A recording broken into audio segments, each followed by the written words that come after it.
우리 지난 시간 20강 했습니다. 구원의 과정 했는데요. 리뷰 한번 해볼까요? 1번 시작. 성령님의 사역에는 보통 은혜와 특별 은혜가 있으며 이는 둘 다 성령님의 사역이며 따라서 둘 다 영적인 것이다. 그래서 성령 일반 은혜, 일반 은총에 대한 부분 나눴죠. 다음 2번 시작.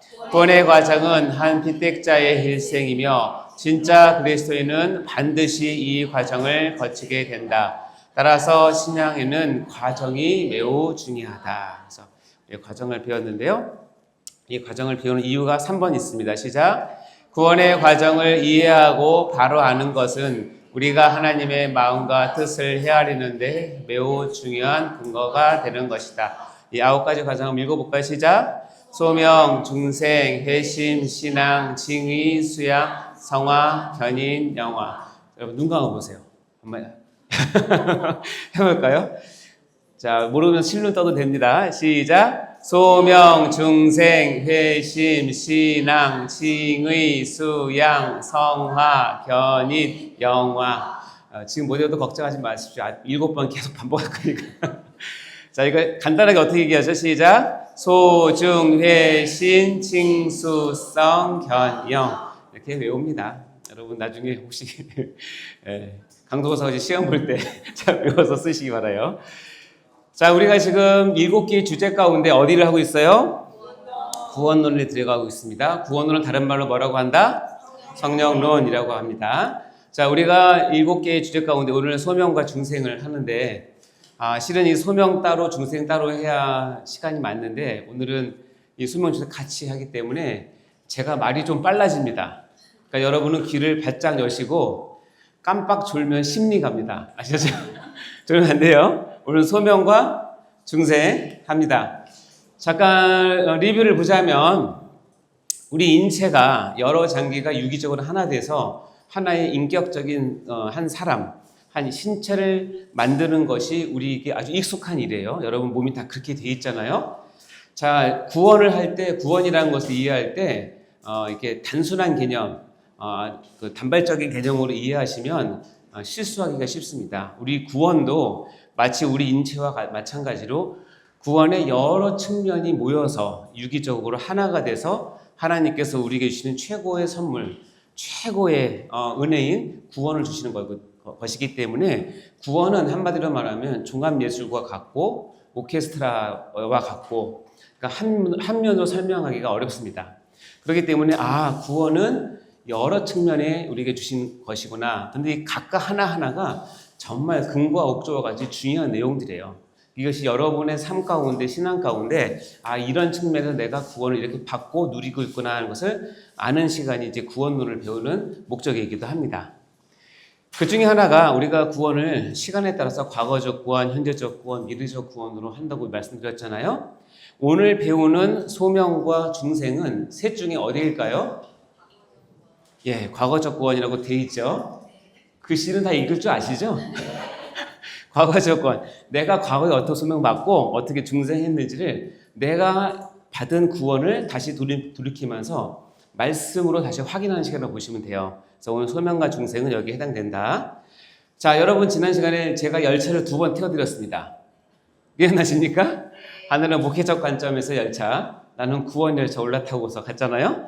다음에 환승해서 교리적 관점에서 열차 2개를 했습니다.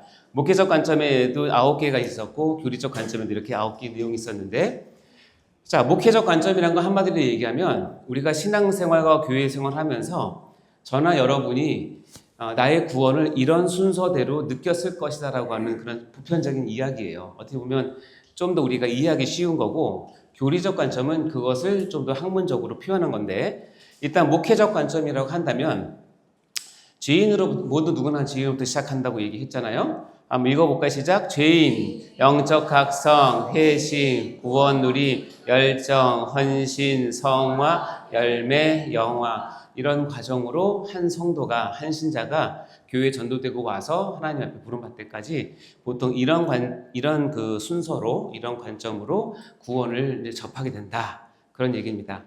그 중에서 여러분께 강조했던 건 뭐냐면 이 과정에서 가장 힘든 곳이 2곳이 있다고 알려져 있는데 어디예요? 회심과 헌신. 이 회심과 헌신은 왜냐하면 자기 포기와 자기 부인이 있어야 되기 때문에 이 과정을 넘는 것은 굉장히 중요하고 제가 느낀 건 하나님께서 우리에게 그 어떤 그 순종을 요구할 때 내 수준에서 훨씬 앞에 있는 걸 요구하지 않으세요.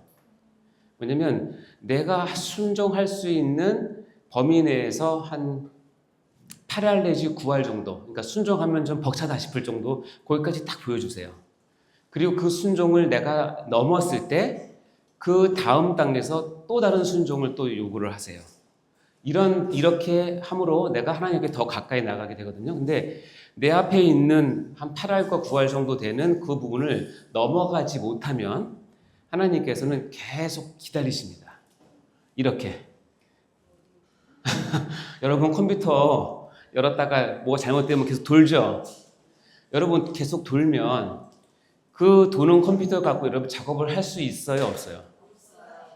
작업 못합니다. 애만 타죠. 그럼 어떻게 해야 돼요? 리셋을 해야죠. 리셋을 하든지 껐다 켜든지 해서 다시 부팅을 해가지고 넘어갈 수 있게 해야지. 여러분께 아마 이런 걸 많이 내가 회심을 못해서 계속 돌고 있는 사람이 있고요.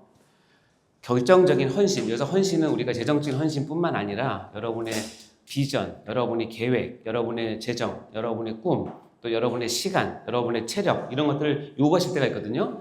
그거를 아까워서 넘지 못하면 계속 돕니다. 그리고 하나님께서 그 다음 단계 순종을 요구하지 않으세요. 근데 문제는 우리의 삶은 한정되어 있기 때문에 이렇게 1년, 2년 지나면 그 기간은 그냥 도는 기간이에요. 심한 경우는 10년, 20년 지날 수도 있어요. 여기 저보다 나이 많으신 분들 많은데 혹시 지금도 돌고 계시지 않습니까? 돌아버리겠네, 그렇죠? 그러시면 안 됩니다. 여러분들 저도 마찬가지예요. 이렇게 돌기 시작할 때 빨리 영적인 각성이 와서 넘어가셔야 돼요. 그때 어떻게 되느냐? 눈 딱 감고 순종을 해버리세요. 절대 죽지 않습니다. 힘들 것 같은데 힘들지 않습니다. 하고 나면 그 다음 더 좋은, 더 귀한 그 다음 목표를 제시를 해주십니다. 그거를 쫓아갈 때 우리가 그리스도를 쫓아간다. 하나님의 장성한, 그리스도의 장성한 분량까지 갈 수 있는 길이 열린 거죠. 이렇게 계속 돌면 안 됩니다. 옆에 그런 분이 있으면 한마디 꼭 하세요. 돌아버리겠네. 이거 중요합니다. 자, 이제 그 목회적 관점에서 이제 받고 이제 교리적 관점, 이제 우리가 이제 배우는 이 교리로 우리의 과정을 구원의 과정을 한다면 금방 한 것처럼 소명, 중생, 회심, 신앙, 칭의, 수양, 성화, 견인, 영화 이렇게 9가지로 쭉 하고요. 저희가 구원론 시간에는 소명부터 시작해서 견인까지 배울 예정이고 영화는 중문론에서 배울 예정입니다. 자, 이 9가지를 여러분 하나씩 이제 다 할 텐데 제가 특별히 여러분께 해드린 게 뭐냐면 우리 구원의 이 과정 서정을 인생사에 비교해서 설명을 드렸죠. 그래서 소명, 중생, 회심은 낭자와 전자를 갖고 설명을 했고 수정과 착상, 출산을 갖고 설명했습니다. 그래서 이거를 저는 구원의 탄생, 나의 구원이 이렇게 시작된다라고 이해하시면 된다는 거예요. 다음에 이렇게 태어난 나의 구원이 신앙과 칭의와 수양, 즉 자아인식과 타인에 의한 자리매김을 통해서 신앙의 비로 자라게 되거든요. 이것을 제2부 구원의 성장이라고 이해하시면 됩니다. 그리고 성화, 견인, 영화 이것은 뭐냐면 내가 이제 구원을 받아서 비로소 내 삶에, 내 이웃에, 내 사회에, 우리 교회 공동체에 어떤 영향을 미치고 어떻게 가느냐 그리고 이것은 어떤 영향을 나에게 주느냐를 보는 것이 이제 제3부 구원의 영향이라고 봤습니다. 이렇게 세 개 나눠서 이제 앞으로 설명을 할 겁니다. 이것은 이제 하나의 그림으로 하면 구원과 인생의 유비를 교리적 관점에서 이렇게 1부, 2부, 3부 그래서 각각 3개씩 나눠서 합니다. 자, 오늘은 어디 한다고 했죠? 오늘 소명 할 예정입니다. 자, 그 구원의 탄생에는 소명, 중생, 회심이 있는데 오늘은 소명 먼저 보도록 하겠습니다. 여러분 교환해 보면 크게 A는 소명, B는 중생. 그래서 오늘 두 주제를 오늘 나누게 될 텐데 먼저 소명을 보면 5가지 내용으로 되어 있는 것을 볼 수 있습니다. 자, 소명은 우리 구원의 과정, 교리적 관점에서 첫 출발이 바로 소명입니다. 위치를 아시겠죠? 이 위치는 우리가 소명은 외적 소명과 내적 소명이 있다고 말씀드렸고 이것을 정자와 난자로 제가 설명을 했는데 이 구원의 탄생의 첫 번째가 이제 소명입니다. 간단하게 설명드리면 외적 소명은 뭐냐면 우리 귀에 들려진 하나님의 부르심이에요. 이것이 오른쪽 귀로 들어와서 한쪽 귀로 들어와서 한쪽 귀로 대부분 버려집니다. 그것을 우리 인생에 보면 정자 또는 난자라고 제가 비유를 했습니다. 정자와 난자는 계속 만들어지지만 생명의 씨는 분명해요. 그러나 이 둘이 만나지 않는 이상 이것을 온전한 인격적인 생명이라고까지는 말하지 못하는 거죠. 그렇죠? 정자와 난자가 이렇게 있는 건데 이것이 어떤 이유에서든지 정자와 난자가 만나서 비로소 수정체가 되어서 세포 분열을 시작하면 드디어 사람이 갖고 있는 46개의 염색체로 완성이 돼서 계속 분열하면서 뭐가 생기냐면 우리와 같은 한 인간이 되는 거잖아요. 그 첫 출발이 바로 내적 소명부터 시작한다. 이것은 따지자면 정자와 난자가 드디어 만났다. 이렇게 표현할 수 있는 겁니다. 자, 일단 소명의 개념을 먼저 보도록 하겠습니다. 소명, 이거는 콜링이라고 얘기합니다. 소명, 부르시는 명령이에요. 쉽게 하면 하나님께서 부르시는 명령. 재훈아, 네가 어디 있니? 이렇게 물어보시는 거예요. 하나님께서. 하나님께서 여러분 이름을 부르시면서 이렇게 아무개야 너 어디 있니? 라고 이렇게 들어보신 적 있습니까? 뭐 꼭 소리 음성이 아니라 여러분 마음 가운데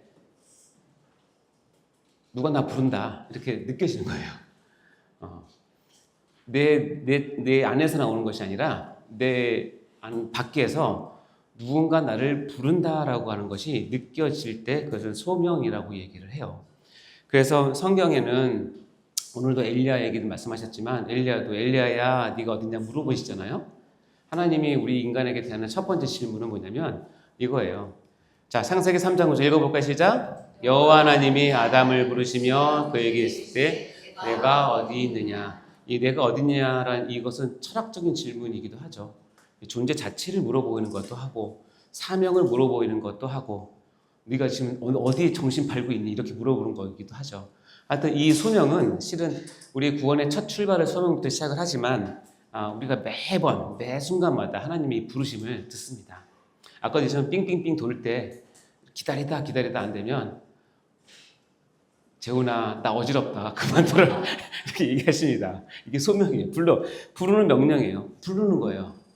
안 부르신다. 여보 하나님 나 안 불렀으면 좋겠다. 그런 분 안 계세요? 진짜 비극적인 인생이에요. 하나님께서 한 번도 안 부르시는 인생. 여러분 전 세계 인구 가운데 정확한 퍼센트는 모르지만 정말 많은 퍼센트에서 하나님이 평생 안 부르세요. 여러분 불러서 있는 거예요. 그러니까 소명은 그래서 우리에게 의미가 있는 겁니다. 자, 소명에는 종류가 두 종류가 있다고 말씀드렸어요. 하나는 뭐예요? 외적 소명, 하나는 내적 소명. 제가 전에 간단히 설명드렸지만 외적 소명은 이거예요. 모든 인류에게 향하시는 하나님의 부르심이에요. 방법은 여러 가지예요. 그래서 기독교 방송을 통해서, 극동 방송을 통해서, 아니면 지나가는 전도자의 외침을 통해서 예수 믿으세요. 새해님께 나와보세요. 이런 외침을 통해서 또 뭐 우리가 여러 뭐 신문이나 잡지나 책이나 이런 것 모든 것을 통해서 부르십니다. 그것은 이 외적 소명은 어디로 가냐면 귀로 들어가요. 그리고 이걸 외적 소명을 한마디로 표현하면 복음 전도라고 얘기하시면 되는 거예요.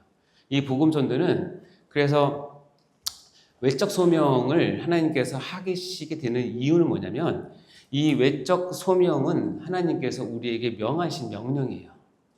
이것은 우리가 해야 될 영역이라는 뜻이에요. 자, 볼까요? 마태복음 22장 14절에 보면 청함을 받은 자는 많되 택함을 입은 자는 적다라고 되어 있어요. 자, 청함을 받은 자라고 하는 것은 외적 소명을 얘기하는 거예요. 그리고 이 외적 소명이 어떤 결과를 자꾸 나오냐면 그 중에 아주 어떤 사람들은 택함을 입은 사람이 돼요. 그러면 청함을 입은 자는 외적 소명이라고 얘기를 한다면 택함을 입은 자는 뭐라고 표현할 수 있겠어요? 내적 소명이라고 얘기할 수 있겠죠? 고린도서 1장 12절 볼까요? 시작. 하나님의 지혜에 있어서는 이 세상이 자기 지혜로 하나님을 알지 못하므로 하나님께서 전도에 미련한 것으로 있는 자들을 구원하시기를 기뻐하셨도다. 여기 보면 전도에 미련한 것이라고 되어 있어요. 외적 소명은 하나님이 인정한 미련한 짓이에요. 다시 얘기하면 외적 소명 100개, 1000개, 10,000개 심하면 몇 천만 개가 다 나가도 이것이 열매를 맺게 되는 경우는 굉장히 적어요. 꼭 인체로 따진다면 남자의 정액이 한 번 사정해서 1억에서 3억 개 나와요. 그 중에 하나가 생명이 되는 것은 한 개예요. 그렇죠? 1억에서 3억 개 정도의 정자가 나오지만 한 개가 성공해서 아이가 되듯이 외적 소명은 하나님께서 모든 방법을 다 써서 우리 교회에게 명령하십니다. 하라고. 그런데 그것을 만약에 산술적으로 따지거나 경제적으로 따지면 굉장히 투자 대비 효용이 너무 떨어지는 일이에요. 그래서 우리 주일학교라든가 교육부들은 보면 어때요? 드는 노력에 비해서 너무 열매가 없는 것처럼 보이잖아요. 근데도 그것을 중단하면 안 되는 이유는 뭐냐면 하나님은 이 전도에 미련한 것으로 하나님의 일을 하기를 원하셨기 때문에 그래요. 그것이 하나님의 방법이에요. 전도에 미련한 것으로 뭐예요? 믿는 자들을 구원하기를 기뻐하셨기 때문에 그래요. 그래서 우리의 구원의 시작은 물론 영적으로 따지면 하나님의 창세전에 예정부터 있지만 우리 인생으로 따지면 하나님께서 펼쳐놓은 전도에 미련한 것을 쫙 깔아놓고 그 중에 하나님께서 믿는 자들을 구원하는 방법을 택하셨다는 것을 이해하시면 됩니다. 자, 마가복음 16장 읽어볼까요? 시작. 또 이르시되 너희는 온 천하에 다니며 만민에게 복음을 전파하라. 자, 다니며 전파하라. 이것이 외적 소명이에요. 우리가 해야 될 외적 소명이에요. 여러분이 외적 소명을 해요. 다른 데는 때를 얻든지 못 얻든지 하셔야 돼요. 이 사람이 들을 것, 안 들을 것 판단하지 마시고 하셔야 돼요. 아셨죠? 어떤 장소든지 하나님의 이 복음을 전파해야 돼요. 그러면 놀라운 일이 두 가지가 벌어지는데 뭐냐면 누구는 믿어요? 누구는 믿지 않아요. 이게 갈라져요. 마치 홍해가 갈라지듯이 쫙 갈라지듯이 여러분이 외적 소명을 감당하는 그 자리에는 구원과 동시에 심판이 가시며 그러니까 굉장히 중요한 사명이에요. 우리 마음 같아서는 누구나 다 믿고 세례받고 구원받았으면 좋겠지만 그것은 우리 영역이 아니고 믿지 않는 사람들은 반드시 있게 되고요. 하나님은 이 외적 소명이 편만하게 하는 과정 가운데서 그들이 믿지 않은 것을 나중에 정죄의 기준으로 삼아요. 그러니까 내가 안 믿는 친구에게 또는 우리 부모님에게 또는 누구에게 예수님 믿으셔야 돼요. 예수님 믿으셔야 구원받아요. 교회 나오세요라고 말하는 것은 권유이기도 하지만 그 자리는 동시에 두 가지 가능성이 있는데 구원이 임할 가능성과 심판이 임할 가능성이 두 가지 다 존재한다는 걸 꼭 기억하셔야 돼요. 그래서 외적 소명은 그런 의미가 있습니다. 자, 그럼 내적 소명이 뭐냐? 자, 수억 개의 외적 소명이 막 지나갈 때 하나님께서 택자라고 하는 누군지 몰라요. 우리는 몰라요. 택자라고 하는 그 누구를 하나님의 은혜로 부르시는 것을 내적 소명이라고 얘기해요. 그러니까 그동안 평생 저도 경험했지만 교회에 대해서 진리에 대해서 한쪽 귀로 들어오면 한쪽 귀로 나가는 것이 이게 아주 고속도로예요. 그냥 들어오면 바로 나갑니다. 너무 강하게 들어오면 막 짜증도 내죠. 근데 딱 들어왔는데 어느 순간 갑자기 방향이 팍 틀면서 귀가 아니라 어디로 들어가냐면 마음으로 쏙 들어가 버려요.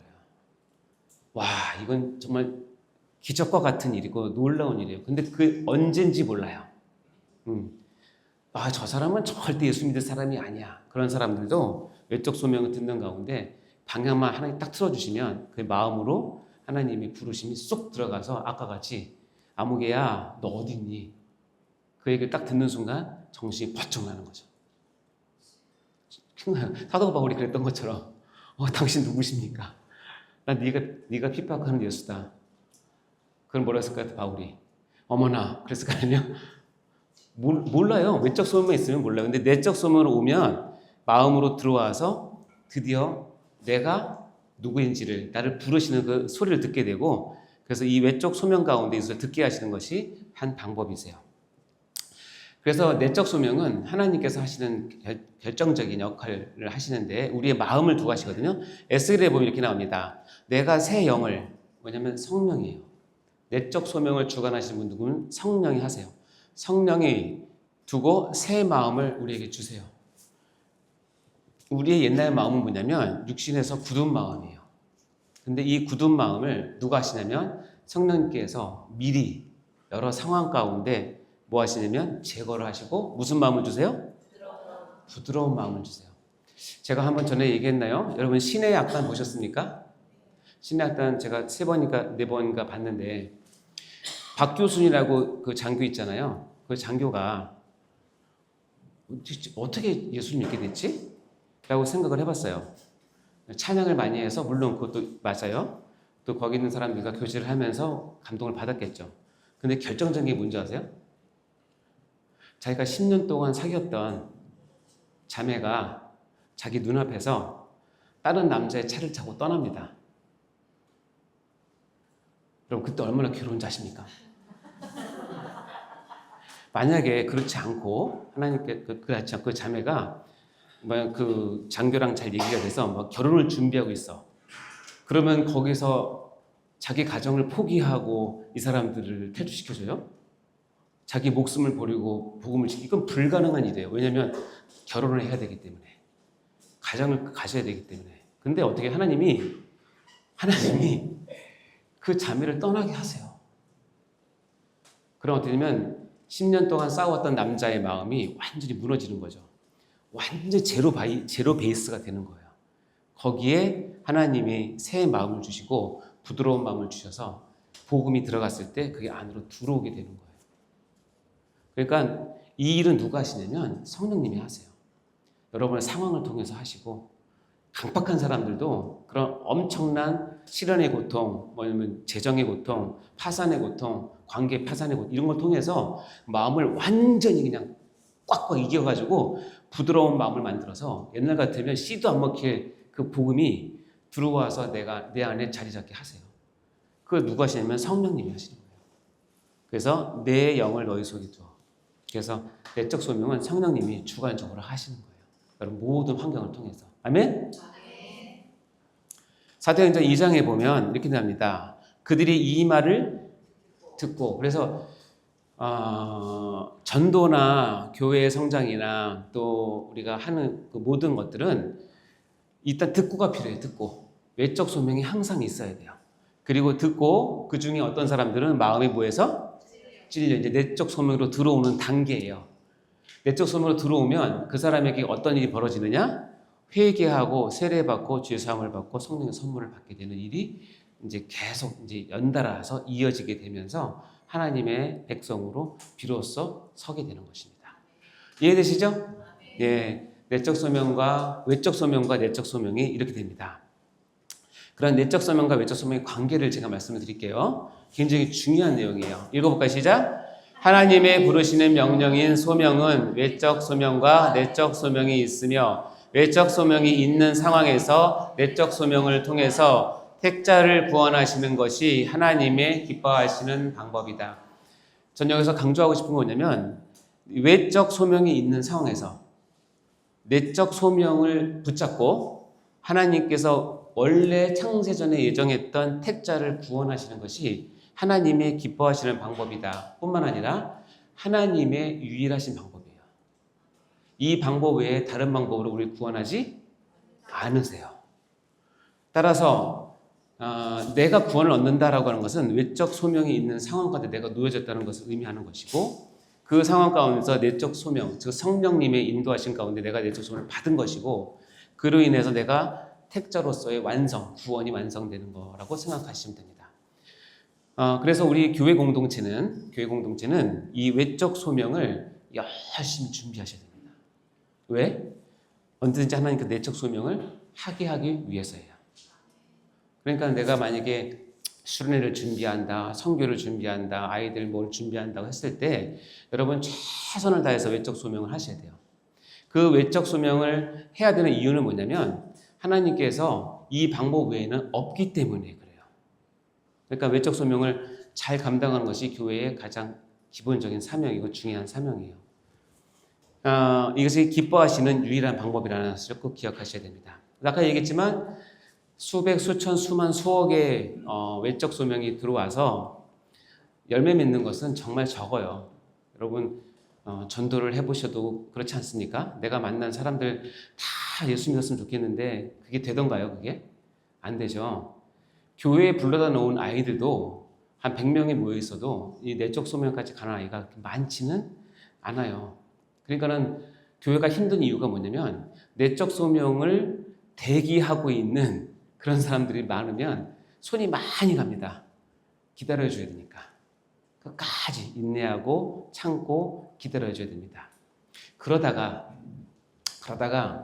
예를 들어서 외적 소명 한 10,000개를 준비해야 한두 개의 열매가 거치던 그런 상황에서 하나님께서 특별한 은혜를 주셔서 예를 들어서 외적 소명 100개를 했는데 예를 들어서 한 50개가 열매를 맺혀.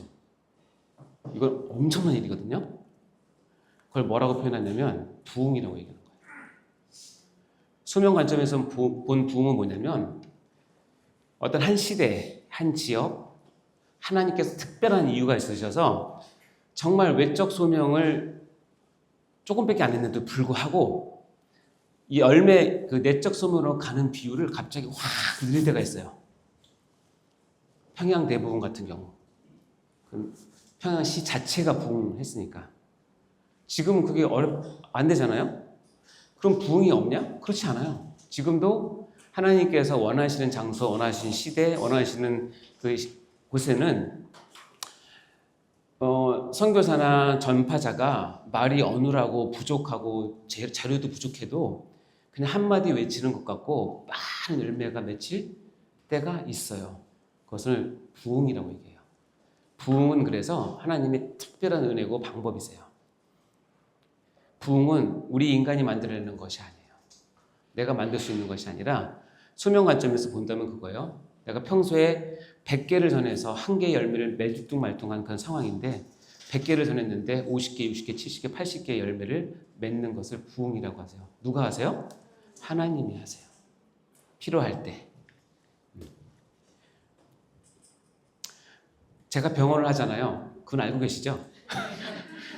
병원 하지만 제가 여러분 아프다고 왔을 때 제가 진료를 하지만 특별한 경우 외에는 제가 특별히 기도하거나 그러지 않아요. 왜냐면 저는 신유의 은사가 없어요. 제가 기도하면 더 아프다 그래요. 그래서 안 합니다. 대신에 좋은 약과 좋은 치료를 합니다. 근데 제가 만약에 중국이나 아프리카나 어디 오지에 갔어요. 약도 없어요. 뭐 청진기도 없어요. 있는 건 내 몸뚱이 하나고 내 의학적 지식밖에 없지만 해줄 게 없어요. 그럼 뭐 하죠 그때는? 기도하죠. 그러면 저는 믿어요. 이 부족한 종의 그 기도를 통해서 내가 정상적인 진료했을 때보다 더 큰 뭐예요? 치유의 은사가 있을 거라고 저는 믿어요. 왜 그러냐면 제가 영빨이 좋아서가 아니라 그 지역에 하나님 믿는 사람이 필요하다면 그렇게 하시는 거예요. 네. 똑같습니다. 여러분도 마찬가지입니다. 이 부흥은 하나님께서 주시는 거예요. 자, 그러면 외적 소명과 내적 소명이 관계를 보는 말씀이 있는데 로마서 10장 말씀이에요. 자, 시간이? 예. 자, 읽어볼까요? 시작. 누구든지 주의 이름을 부르는 자는 구원을 받으리라. 그런즉 그들이 믿지 않은 이들을 어찌 부르리요? 듣지도 못한 이를 어찌 믿으리요? 전파하는 이가 없이 어찌 들으리요? 보내심을 받지 아니하였으면 어찌 전파하리요? 기록된 바 아름답도다. 좋은 소식을 전하는 자들의 발휘함과 같으니라. 이런 말씀이 쭉 있으면 여러분 이제 성경 볼 때 쭉 읽잖아요. 읽으면서 비슷한 말이 계속 반복되네 이 정도만 생각을 하시고 넘어갈 거예요. 왜냐면 빨리 체크하고 다음 읽어야 되니까. 그죠? 빨리 필사해야 되니까. 그러지 마시고 이런 게 있으면 저 따라와서 한번 해보세요. 여기에 굉장히 놀라운 진리가 담겨 있는데 자, 첫 번째 누구든지 주의 이름을 부르는 자는 뭐 한대요?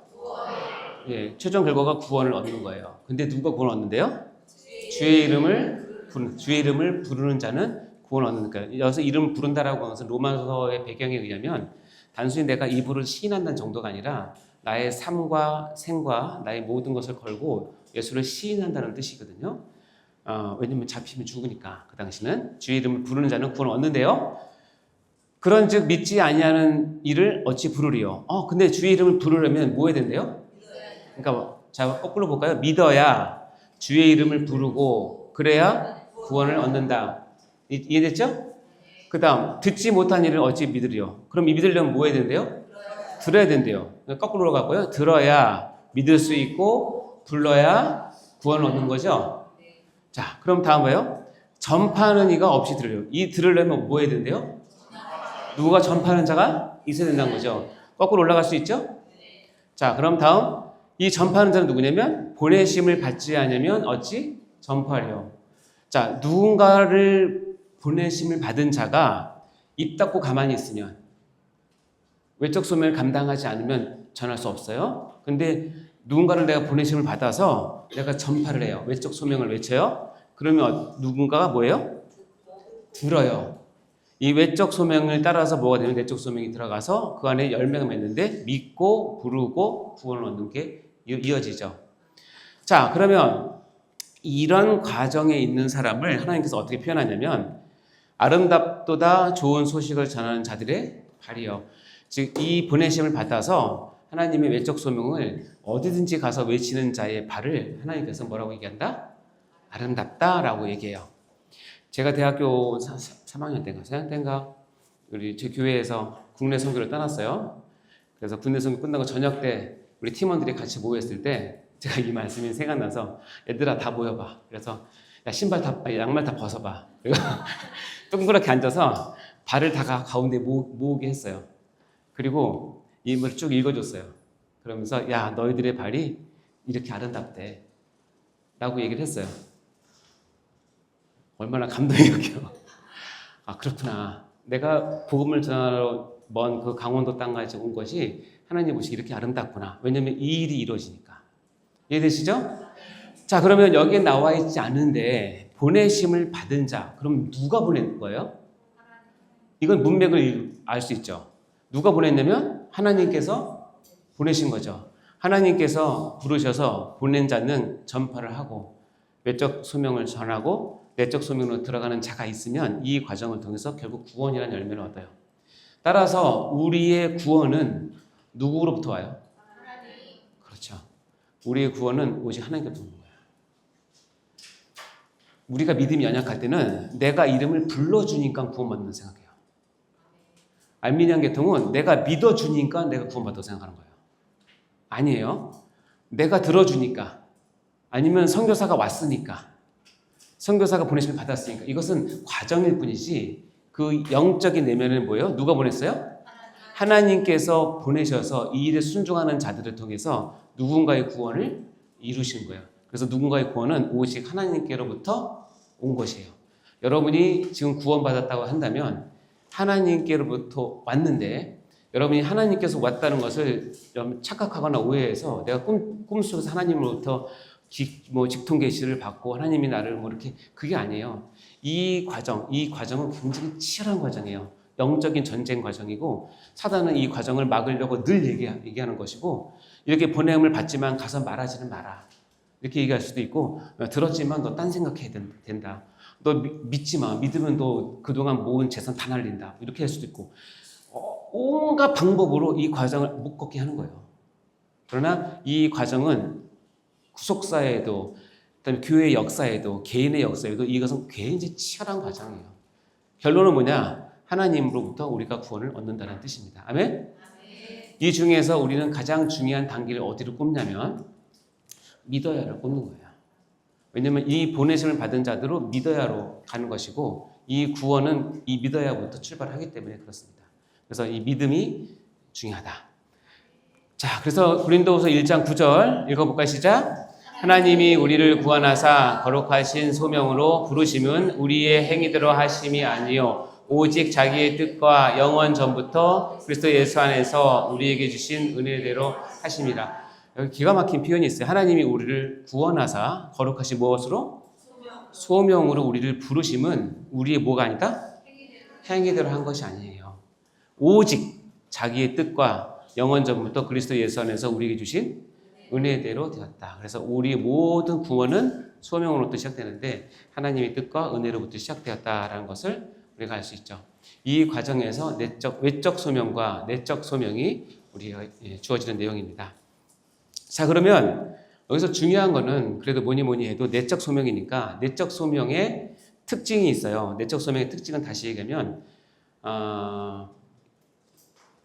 특별한 이유가 없는 한 난자와 정자가 만나서 정상적으로 이제 착상이 돼서 생명이 시작돼서 이 땅에 출산하면 특별한 이유가 없는 한 우리나라 같은 경우는 한 7, 80대까지는 다 평년으로 사십니다. 그렇죠?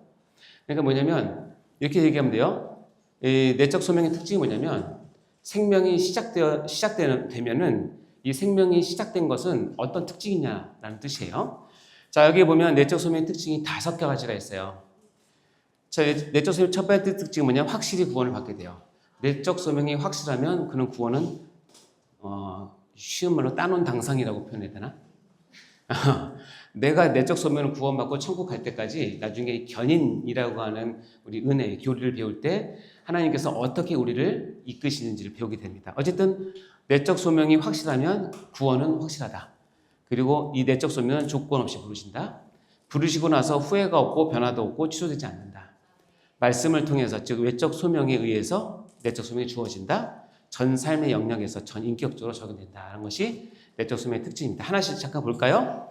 확실히 구원을 얻게 됩니다. 고린도전서 1장 1사절에 보면 여기 보면 오직 부르심을 받은 자들에게는 유대인이나 헬라인이나 그리스도는 하나님보다 능력이고 하나님의 지혜예요. 자, 부르심을 받은 이 내적 소명은 우리가 마치 뭐 마음이 좋아서 열어서 하는 것이 아니라 어떻게 표현하냐면 하나님의 능력이고 하나님의 지혜이기 때문에 하나님의 능력은 무한하고 완전하고 완결하세요. 따라서 이 능력과 지혜로부터 시작된 부르심부터 시작된 구원은 우리에게 있어서 반드시 이루어진다는 거예요.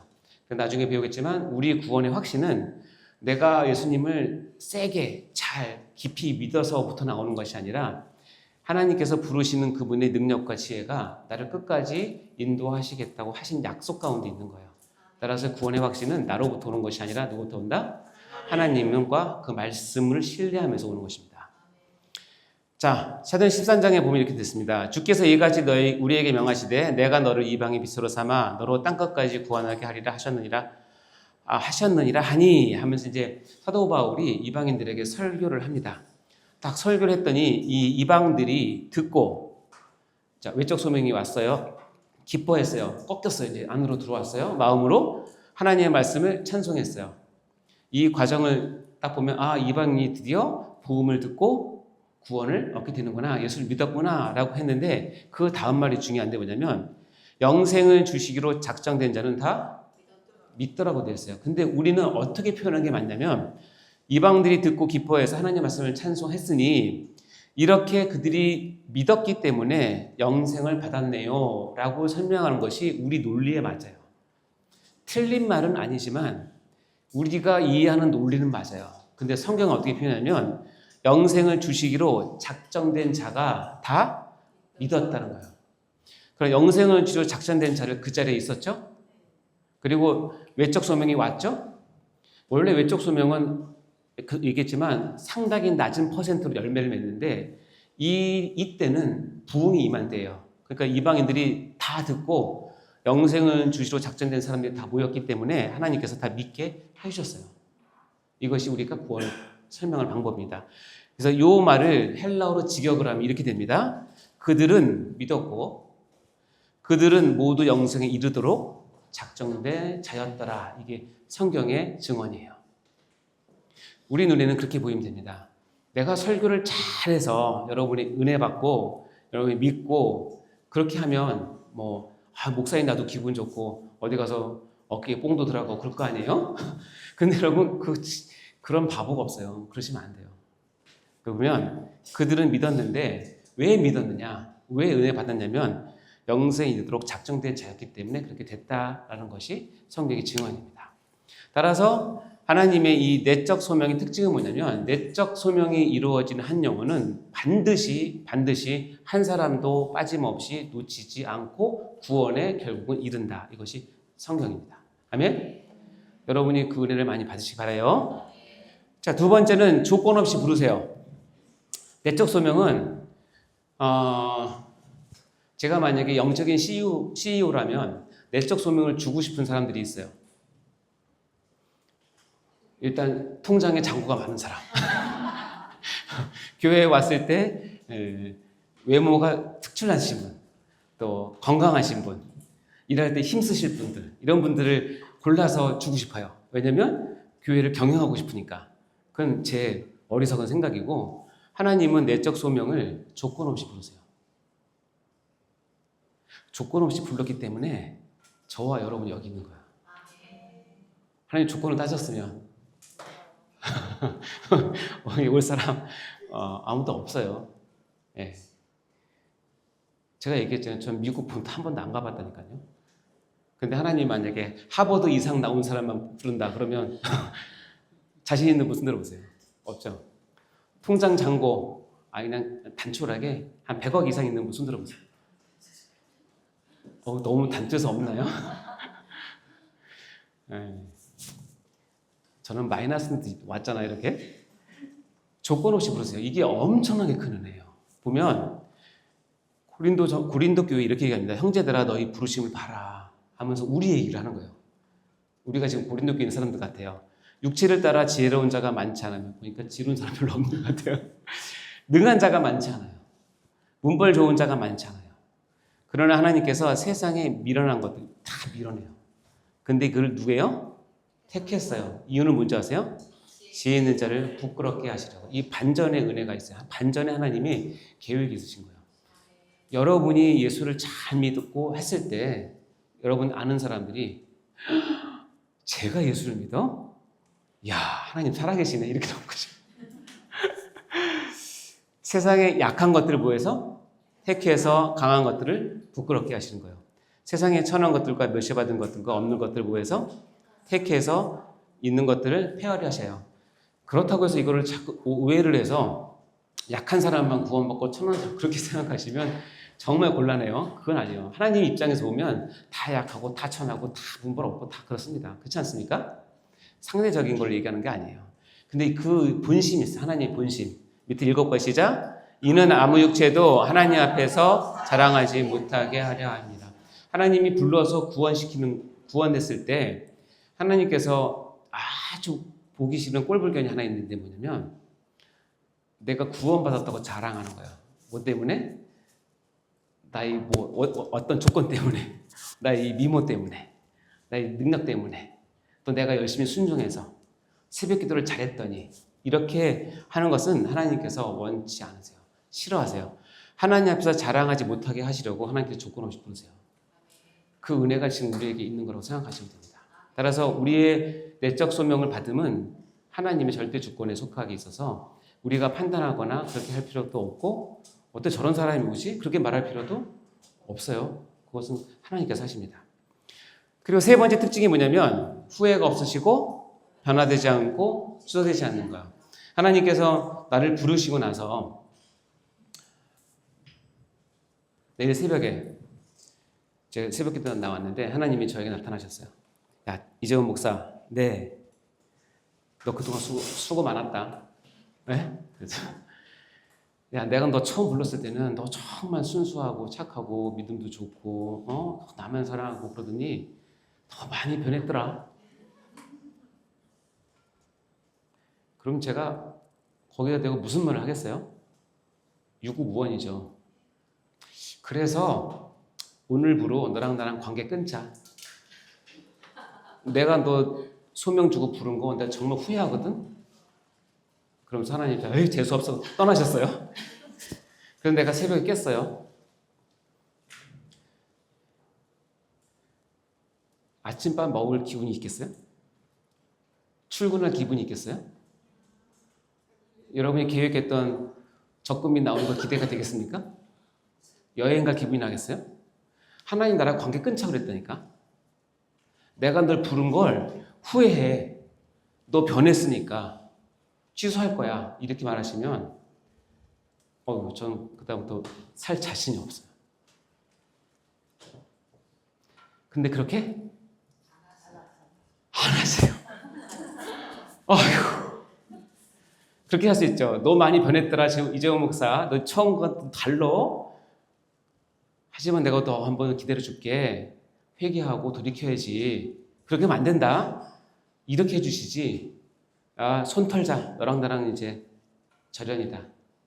난 너 이제 정리할 거야. 이렇게 말씀을 안 하셔서 제가 오늘 여기 서 있는 거예요. 너무 부족하지만. 그게 은혜예요. 유명한 말씀 있죠? 로마서 11장 29 시작. 하나님의 은사와 부르심에는 후회하심이 없느니라. 하나님 은사와 부르심이 후회하심이 없어요. 여러분은 후회할 수 있어요. 왜 예수 믿어가지고 이렇게 고생하나? 왜 예수 믿어서 못 볼 보나? 몰라도 될 것 같아 듣게 되나? 그게 얼마나 괴로운데요. 근데 왜 보여주십니까? 하나님도 그거 보기 싫으니까 하나님 마음을 닮은 사람과 사귀고 싶어서. 너 그렇게 힘드니? 나도 힘들어. 그럼 어떻게 해요? 여러분이 하나님의 마음을 위로해 드려야 돼요. 하나님 너무 힘들어요. 왜 교회가 이럴까요? 왜 우리는 사랑이 없을까요? 왜 저는 맨날 이렇게 살까요? 그럴 때 하나님이 더 안아주시고 여러분을 이끄십니다. 우리는 후회할 수 있어도 하나님 뭐 하지 않는다? 후회하지 않으세요. 이 말은 동전의 양면처럼 여러분이 만약에 평생에 하나님이 외적 소명을 받아서 부르심을 받았는데 그렇게 살잖아요. 계속 엉뚱하게 살잖아요. 하나님은 절대로 후회하지 않고 변하지 않고 취소하지 않기 때문에 여러분이 돌아올 때까지 하나님은 반드시 첫 번째는 기다리시고 그러다 안 되면 여러분을 뭐 하기 시작해요? 쉬운 말로 조지기 시작합니다. 정말로 잘 되던 사업이 안 되고 잘 나가던 관계가 흐트러지고 건강이 갑자기 떨어지고 그래서 어떻게 해요? 암도 걸리고 그러는 거죠. 그러면서 어떻게 해요? 하나님 내가 두 손 들고 천부의 의지 없어서. 왜냐하면 하나님 후회하지 않으시니까. 후회하지 않으시기 때문에 나에게 믿음의 소망이 있는 건 사실이지만 후회하지 않기 때문에 여러분 마음대로 하시면 반드시 여러분이 그 대가를 치르세요. 하나님 그 고집 못 바꾸세요. 왜냐하면 내가 찍었으니까. 내가 찍었기 때문에 너를 그렇게 힘들게 해서라도 나에게 다시 돌아오게 만들 거야. 이게 하나님의 사랑이에요. 그것을 자꾸 돌아버리겠네 하시면 안 됩니다. 그럴 때 빨리 돌이켜서 하나님 마음 이해하고 가셔야 되는 거죠. 후회가 없으시고 변하지 않고 추가되지 않는다. 그런 의미입니다. 그리고 또 말씀드리자면 내적 소명은 말씀을 통해서요. 반드시 외적 소명에 의해서 이루어진다는 사실을 기억하셔야 됩니다. 금방도 얘기했지만 그들이 이 말을 듣고가 있어요. 그래서 여러분이 전도하고 싶거나 누군가를 하나님 앞에 초대하고 싶으면 하나님의 말씀이 떨어지는 자리로 데리고 오셔야 돼요. 가장 중요합니다. 그러니까 예배의 자리에 데려오시고 이 설교의 자리에 좀 데려오시고 설교의 자리에 좀 데리고 오세요. 아시죠? 너무 안타까워요 저는. 어쨌든 듣는 자리로 정 안 되면 우리 영상을 좀 보내주셔서 보게 하시고 하여튼 제 구독자 수가 1150몇 명인데요. 듣는 사람 100명도 안 돼요. 도대체 1000명은 어디 간 거야 도대체. 화가 여기까지 났다가 후회하심이 없는 사람의 성공을 따라서 그러려니 하고 그렇죠. 때가 되면 그동안 모은 게 한 300 몇 개 되더라고요. 제 영상이. 사설인데 저는 그 영상 그냥 평생 둘 거예요. 왜냐하면 언제든지 누구든지 보았으면 좋겠다고 생각을 합니다. 그 대신 제가 긴장하는 건 뭐냐면 10년 뒤에 들으나 20년 뒤에 30년 뒤에 들으나 그 안에 있는 내용의 진리는 안 바뀌는 내용으로 내가 해야겠다는 것을 항상 긴장하고 있어요. 그래서 시류에 따라서 정책에 따라서 정부에 따라서 모국에 따라서 바뀌는 게 아니라 그건 바뀌어요. 세상에 따라서. 그러나 하나님의 말씀은 변하지 않기 때문에. 어쨌든 듣고 즉 말씀을 통해서 온다는 사실을 꼭 기억하셔야 되고 아까도 있지만 이 외적 소명을 하나님께서 공인한 전도의 미련한 거니까 여러분 다 미련 곰탱이가 되셔야 되는데 어느 부분이냐면 하나님의 말씀을 전하는 것은 미련 곰탱이가 되셔야 돼요. 이해 득실을 따지지 마시고 믿던 안 믿던 상관없고 내가 인정받던 안 받던 내가 환영을 받던 이렇게 쫓김을 당하던 상관없이 전도에 밀어난 것으로 하셔야 됩니다. 왜냐하면 이 방법 외에 다른 방법을 주시지 않았기 때문에 그래요. 이게 주셨으면 참 좋은데, 그렇죠? 그러면 얼마나 좋겠어요. 그럼 정말 편하죠, 교회가. 예를 들어서 우리 교회에 나오면 모든 고3은 내년에 다 서울대 간다라고 하나님께서 은혜를 주시면 아마 전국에서 올 겁니다. 그렇죠? 3기, 4기 암 환자는 메디컬 처치에 오면 내가 준 약으로 먹으면 낫는다라고 소문나면 얼마나 많이 오겠어요. 근데 하나님 그렇게 안 하세요. 그 하나님 방법이 아니에요. 밀어난 것으로. 전 삶의 영역에서 전인격적으로 적용되는 것이 내적 소명입니다. 다시 얘기하면 내적 소명은 전인격적으로 적용됩니다. 창세기 12장에 보면 하나님이 부르심에 어떻게 보면 가장 스탠다드인 아브라함을 부르셨어요. 하나님께서 부르신 다음에 쭉 얘기를 하시고 마지막 결론이 뭐냐면 내 이름을 창대하게 하리 너는 뭐가 된다? 복 자체가 된다고 얘기하는 거야. 복의 통로 정도가 아니라 내 부르심을 받은 사람은 그 자체가 뭐가 된다? 복이 된다. 너를 선대하는 사람은 내가 너를 선대해 줄 것이고 너를 괴롭히는 내가 또 손봐줄 거고 너는 복의 하나님, 근원의 하나님을 대표하는 드러내는 대리인으로서 너 자체를 복으로 삼아주실 거라는 것이 내적 소명이 가장 큰 복입니다. 아멘? 내적 소명의 목적은 뭐냐? 이 부르시는 목적은 이 네 가지예요. 이 네 가지도 마찬가지로 다 돼 있죠. 한 가지 목적지로 갑니다. 피택자를 하나님께 구원에 이르도록 하는 것이 부르시는 목적이에요. 불러서 뭐하냐? 그리스도와 교제케 하고 축복을 요으로 받게 하고 자유케 화평케 거룩하게 소망하게 영생하게 하기 위해서 우리를 부르신다는 뜻입니다. 자 볼까요? 한 가지 목적 구원에 이르도록이에요. 로마서 8장 30절에 보면 이렇게 되어 있습니다. 시작. 또 미리 정하신 그들을 또한 부르시고 부르신 그들을 또한 의롭다 하시고 의롭다 하신 그들을 또한 영화롭게 하셨느냐. 이 한 절에 구원의 아주 계략이 딱 나와 있습니다. 전반적인 정하신 예정하신 사람을 뭐한다? 하나님은 반드시 정한 사람을 부르세요. 부르신 그들을 어떻게 한다? 의롭다고 해주세요. 그리고 의롭다 하신 그들을 어떻게 한다? 영화롭게. 즉 예정하고 부르시고 칭의하시고 영화를 주시는 것이 구원의 간략한 요점 정리라고 생각하시면 되죠. 그래서 나를 부르신 목적은 뭐냐면 나를 구원에 이르도록 하기 위해서라는 거죠. 두 번째 나를 부르신 이유는 뭐냐면 그리스도와 뭐하게 하기 위해서? 교제케 하기 위해서. 고린도서 1장 9절 시작. 너희를 불러 그의 아들 예수 그리스도 우리 주와 더불어 교제하게 하시는 하나님은 미쁘시도다. 너희를 불러서 뭐하게 한다? 교제하게 하세요. 하나님과 교제 많이 하십니까? 예수님과 교제 많이 하세요. 이런 말은 교리적인 건 아닌데 그냥 제 경험이기도 하고 많은 분들이 하는데 저는 하나님을 어떻게 이해하고 있느냐면 하나님이 의외로 많이 외로워하세요. 하나님은 굉장히 외로움을 많이 타세요. 왜냐하면 속상한 일도 많으시고 하나님이 제가 인간적으로 표현하는 겁니다. 하나님이 하나님을 이해해주고 하나님의 마음을 만져주는 사람과 만나는 걸 하나님 너무너무 좋아하세요. 그래서 여러분 서해에 가서 낙조를 보신 적 있습니까? 동해에서 해 뜨는 거 보신 적 있습니까?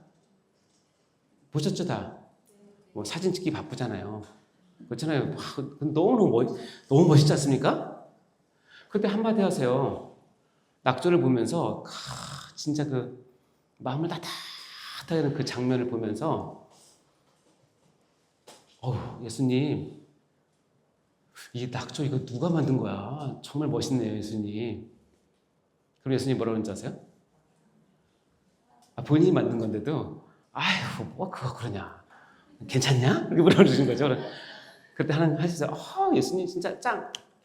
진짜 멋있어 예수님. 내가 이거 보고 하나님의 사랑을 너무 느끼고 너무 좋아요.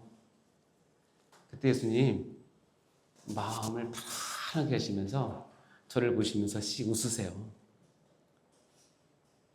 그렇게 하나도 그분이 창조주니까 당연히 만든 거죠. 여러분, 당연하게 대하는 것과 사랑과 감정을 넣어서 대하는 것은 천지 차이입니다. 왜 하나님께 그렇게 못하십니까? 하나님 동해에 떠오르는 태양을 보니 정말 하나님 살아계시는군요. 온 우주를 주관하시는군요. 이렇게 멋있게 하루를 시작하게 하시는군요. 하나님 짱이야. 그러면 하나님이 뒷머리 긁으면서 괜찮냐? 그럼 제가 진짜 멋있어요. 그리고 그리고 카페 가서 아메리카노 마시면서 하나님과 대화하세요. 너무 고마워요, 하나님. 여러분, 교회 어려운 일 있습니까? 원망하지 마시고, 하나님, 제 마음이 이렇게 아픈데 하나님 마음 얼마나 아프시겠어요? 정말 죄송해요. 제가 뭐 별거 아니지만 제가 대신 사과할게요. 저는 그렇게 안 할게요. 저는 이 상황이 되면 하나님 편 들게요. 그렇게 하시면 안 되겠습니까? 이거 하기를 부르다니까요. 그래서 제가 늘 얘기했잖아요. 하나님 기도할 때 아버지도 부르지만 뭐라고 부르라고요? 그냥 무덤덤에 아빠 하지 말고 아빠 하세요. 듣고 싶어 하시는 하나님 외로우신 분이라고 저는 생각해요. 전능하시고 지혜가 많으시고 탁월하신 분이죠. 근데 뭐에 굶주려 있냐면 우리가 드리는 찬양과 사랑과 자신에 대한 인정과 이런 것들을 받고 싶어 하세요. 그거 받으려고 우리를 창조하셨기 때문에 그래요. 이거 하려고. 이게 진짜 살아있는 신앙이에요. 그래서 이렇게 나는 포도나무와 너는 가지라 그가 내 안에 내가 그 안에. 이 말이 정말 제가 박사 논문 썼을 때 구절이거든요. 그가 내 안에 내가 그 안에. 이 표현에는 엄청난 비밀이 들어있어요. 엄청난 비밀. 하나님의 인격과 나의 인격, 하나님의 신성과 내 안에 주신 그 영혼에 대한 그 갈망이 하나가 됐을 때 하나님이 가장 기뻐하셔요. 그리고 즐거워하시고 만족해 하십니다. 그래서 이런 사람이 열매를 많이 맺게 됩니다. 그리고 하나님은 내적 소명을 통해서 자유케, 화평케, 거룩하게, 소망하게, 영생하게 주세요. 우리의 인생에 있어서 받는 모든 아름다운 것들, 모든 즐거운 것들, 모든 귀한 것들을 여기에서 다 숨겨두고 계세요. 베드로서 3장 9절 볼까요? 악을 악으로 욕을 욕으로 갚지 말고 도리어 복을 빌라 이를 위하여 너희가 부르심을 받았으니 이는 복을 이어받게 하려 함이라.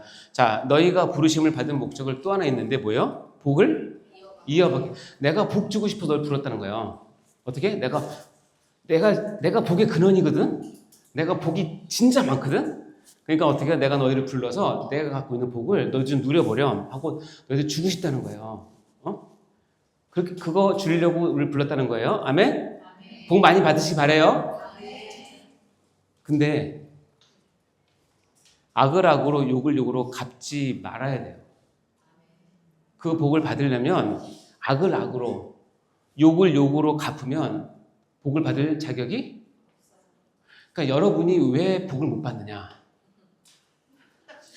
악을 더 강한 악으로 욕을 더 10배, 100배 되는 욕으로 갚고 싶은 마음이 굴뚝 같고 갚아버리니까 불렀는데 복을 받을 자격이 없는 거예요.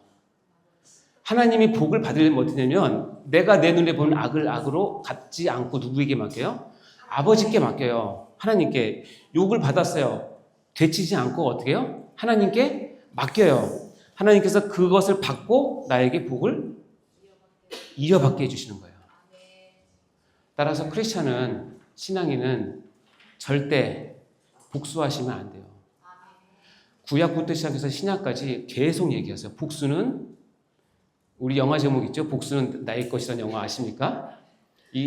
여러분 것이 아니에요. 복수는 하나님 것. 정해졌어요. 자, 여러분이 악을 당했어요. 욕을 받았어요. 참고 하나님께 맡겼어요. 여러분 가운데 보통 사람은 속이 어떻게 돼요? 문드러지죠?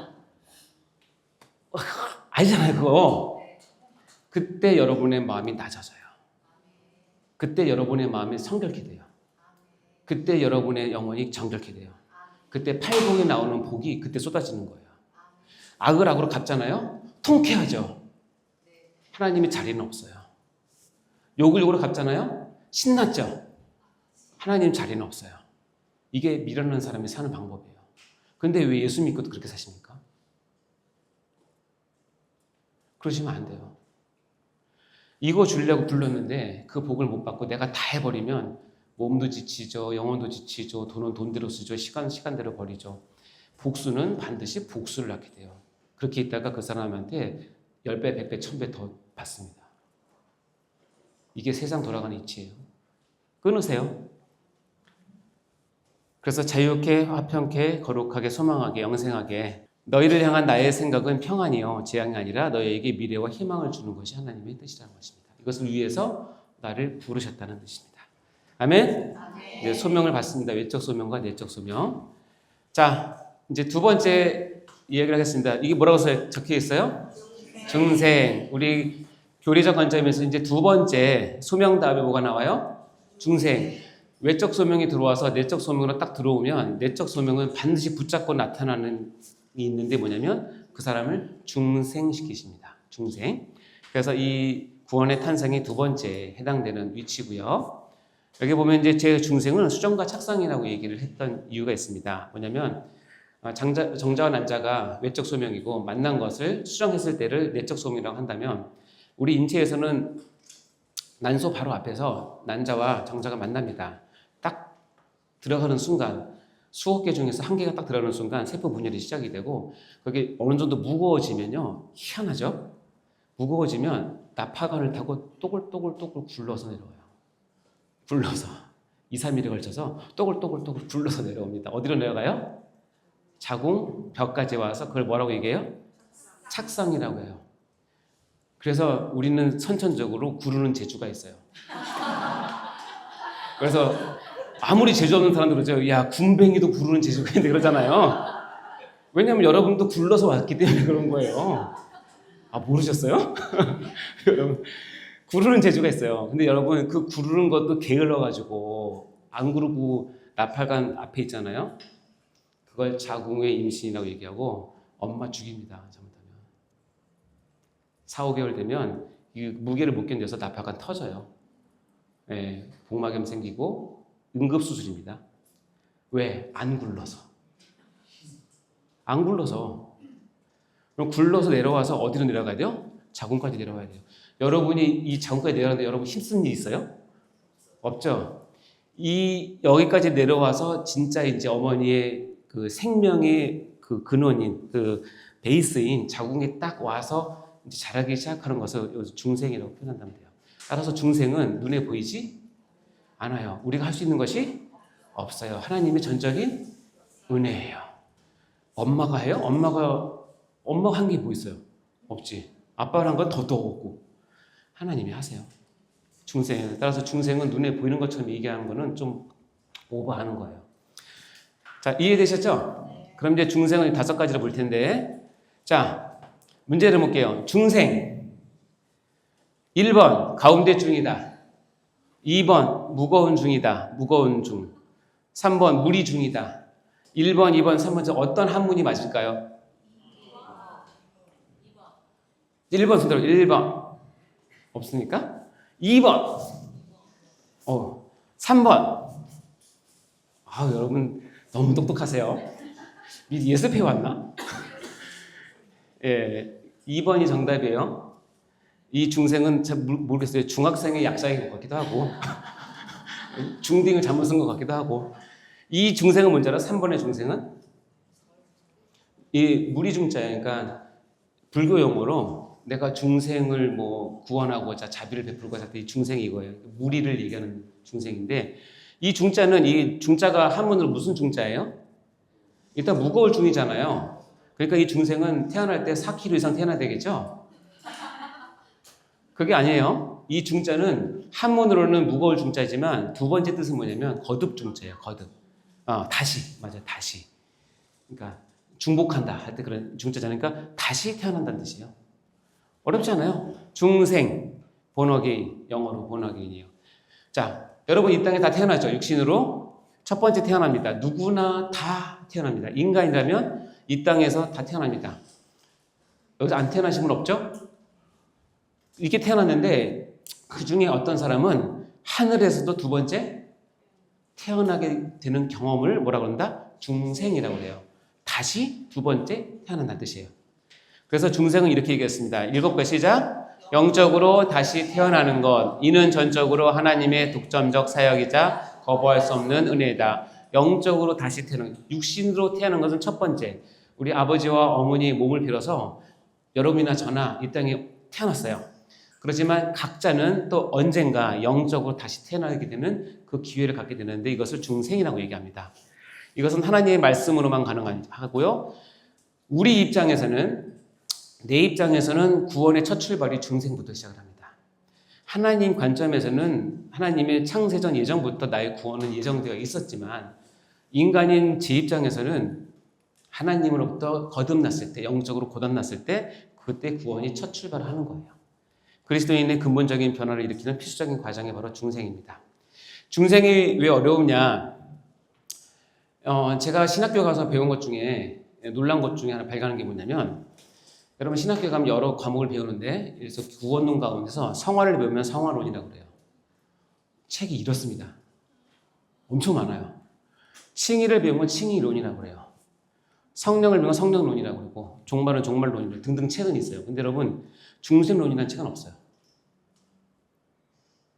더 심각한 건 뭐냐면, 심각한 게 아니라 더 재밌는 건, 우리 웨스트민스터 신앙고백서라고 그래서 우리 장로교 같은 경우는 성경 다음으로 권위를 두는 책이 웨스트민스터 신앙고백서예요. 대소리문답, 대소리문답이 있는데, 이 신앙고백서에서 중생은 다루지? 이유는 뭐냐면, 왜 다루지 않냐면 중생은 론이라는 걸 붙여서 설명하기가 어려워요. 왜냐면 아는 게 없어요. 중생은 아는 게 없어요. 성화, 칭의 이런 건 뭐 성경에 곳곳에 나와 있어요. 이것을 잘 해가지고 조직신학적으로 딱 하면 어떤 학문 자체를 이룰 수 있지만 중생론은 없어요. 왜냐면 사람마다 다 달라요. 다 경험이 다르고 일정하지가 않아요. 그래서 중생은 다루지 않아요. 그래서 교회 내에 중생에 대한 많은 오해와 그리고 폐단이 있어요. 그래서 뭐냐면 특히 이단은 우리가 중생을 가르치지 않으니까 중생을 갖고 자기들의 교리를 세우려고 해요. 그래서 이 사역의 사유와, 다시 얘기하면 하나님이 전체적인 건데, 야 우리 집회 와봐, 우리 목사님한테 기도받으면 중생할 수 있어, 이렇게 얘기하는 거예요. 아 우리 교리를 들어봐, 우리 그러면 너는 중생을 얻을 수 있어, 이렇게 얘기하는 거예요. 중생은 그렇게 하는 게 아니에요. 하나님의 주권에 대한 월권 행위가 있죠. 특히 구원파 이단 같은 경우 거듭남의 비밀. 거듭남의 비밀은 제가 책을 읽어봤거든요. 갔는데 다 자의적인 해석이에요. 그러니까 이건 좀 말도 안 되는, 그러니까 중생을 왜 이단이 가지고 노느냐? 실제적으로 우리 정통 교리에서도 중생은 잘 안 다루기 때문에 그래요. 그러니까 안 다루니까 모르니까. 그렇다고 우리가 가르칠 것은 없느냐? 그렇지 않았어요. 오늘 배우는 여러분 앞으로 30분 동안 배우는 중생은 여러분의 신앙의 가장 근본을 체크하는 시간이라고 생각하시면 돼요. 충격 속보를 전해드리겠습니다. 탁월한 리더십, 수많은 선행, 감동적인 명연설, 카리스마적 정치력으로 전 국민의 83% 지지율을 기록하며 유력한 차기 대통령으로 거론되던 소강석 씨가 알고 보니 주민등록번호 조사도 없다는 것이 밝혀졌어요. 충격을 안겨주고 있습니다. 더 나아가서 차기 대선 후보인 소강석 씨는 알아보니까 아예 태어나지도 않았어요. 전 국민의 경악을 금치 못하는 상황입니다. 자세한 상황을 알아보기 위해서 서초동 검찰청에 나가 있는 이재용 기자를 불러보겠습니다. 이 기자. 네, 이 기자. 나왔습니다. 자, 이 말이 우리 이 땅에서는, 육신의 몸을 입고 있는 이 땅에서는 가능해요? 가능하지 않아요? 여기서 안 태어났으면 안 보여야 되는 거잖아요. 그렇죠? 이것은 가능하지 않아요. 근데 이거를 영적인 부분을 딱 넘기면 가능한 정도가 아니라 엄청 많아요. 그게 문제예요. 볼까요? 마태복음 7장에 보면 이런 성경, 다 아시는 성경이에요. 굉장히 유명한 성경인데, 나더러 주여 주여 하는 자마다 다 천국에 들어갈 것이 아니래요. 그리고 다만 하늘에 계신 내 아버지 뜻대로 행하는 자라야 들어간대요. 그날에, 이 그날이라고 하는 성경적 표현은 항상 종말론적인 표현이에요. 다시 얘기하면 하나님의 심판대 앞에 섰을 때 그날에 많은 사람이 나더러 주여 주여 우리가 주의 이름으로 선지자 노릇하며 우리말로 하면 주의 이름으로 목사도 했고 장로도 했고 권사도 했고 뭐 사역도 했고 다 했어요. 주의 이름으로 귀신을 쫓아냈어요. 권능도 했고 신유도 했고 다 했어요. 주의 이름으로 많은 권능을 행하지 아니하였나이까. 이 뉘앙스는 여러분 보면 알겠지만 마지막 날에 주님의 심판 앞에서 주님 저 모르시겠어요? 왜 서운한데? 저 이재훈 슬교 몰라요. 꼭 그런 거예요. 제가 슬교 일타 강사라니까요. 제가 슬교를 해서 얼마나 많은 사람 은혜 받았는데요. 주님 저 모르세요? 막 생각만 해도 소름 끼치는데 그때 만약에 주님이 제 눈을 보면서 밝게 말해 내가 너를 도무지 알지 못한다라고 얘기를 하고 이유는 뭐냐면 불법을 했기 때문이에요. 나를 떠나서 내게서 떠나라고 얘기합니다. 여러분이 평소에 그렇게 살았어요? 그날에 하나님 앞에 섰어요? 하이 예수님 저 아시죠? 이건사 박건사 이장로 너무 반가워요. 그런데 예수님이 누구시죠? 잘 모르겠네. 몰라서 모른다고 그럴 거예요? 그게 아니에요. 이 구절을 설명함에 있어서 많은 사람들이 얘기합니다. 처음에 이 사람들이 순수한 마음으로 믿음으로 사역을 시작했는데 중간에 변화가 돼서 변질돼서 부패해서 하나님께서 이제 마지막에 이놈들이 그냥 내가 그냥 너 참다 내 기다렸다 너 죽어 이제 그렇게 해석을 하면 이게 말이 안 돼요. 아까 배웠던 내적 소명이 말이 안 되는 거잖아요. 이 얘기는 뭐냐면 그 얘기가 아니에요. 어디서 할 수 있냐면 이 말이에요. 예수님의 말에서 내가 너희를 도무지 알지 못한다는 거예요. 이게 뭐지? 왜 도무지 알지 못하지? 하나님 전지전능하신데 진짜 몰랐다는 얘기인가? 그 뜻이 아니에요. 이 도무지 알지 못하는가 알지 못하니가 헬라어로 우데포테 에그론이에요. 우데포테 에그론. 우데는 부정접속사는 뭐뭐도 아닌이에요. 포테는 뭐냐면 일찍이 단 한 번도, 에그론은 알다는 뜻이에요. 그래서 뭐냐면 일찍이 단 한 번도 너희를 알아본 적이 없다는 뜻이에요. 이 사람들이 처음에 내가 주의 일을 해야지, 내가 교회 일을 해야지 그때도 그 사람들과 관계없었고 이 사람들이 교회 이름으로 하나님의 능력으로 하나님의 이름으로 막 열심히 일하고 성과를 낼 때도 하나님과 관계없는 사람이었고 다 끝나고 생애를 마치고 나는 천국 간다 하고 환송 예배 드리고 왔는데 그때까지도 우데 포테 에고논 나는 도무지 알지 못했던 너를. 무슨 뜻이냐면 중생을 예수님이 허락한 적이 없는데 중생을 주지 않았는데 이렇게 살 수 있어요. 이게 엄연한 현실이에요. 소름 끼치시죠? 따라서 중생은 내가 다른 사람 중생 했나 안 했는가는 전혀 관심 없어요. 관심 갖지도 마세요. 여러분 알 수도 없고 하나님께서 그거 알기 원하지 않으세요. 근데 하나님께서 자기 백성에게는 반드시 중생했음을 알려주십니다. 오늘 이 강의 듣고 집에 가셔서 고민을 하세요. 나 정말 중생 했나 안 했나?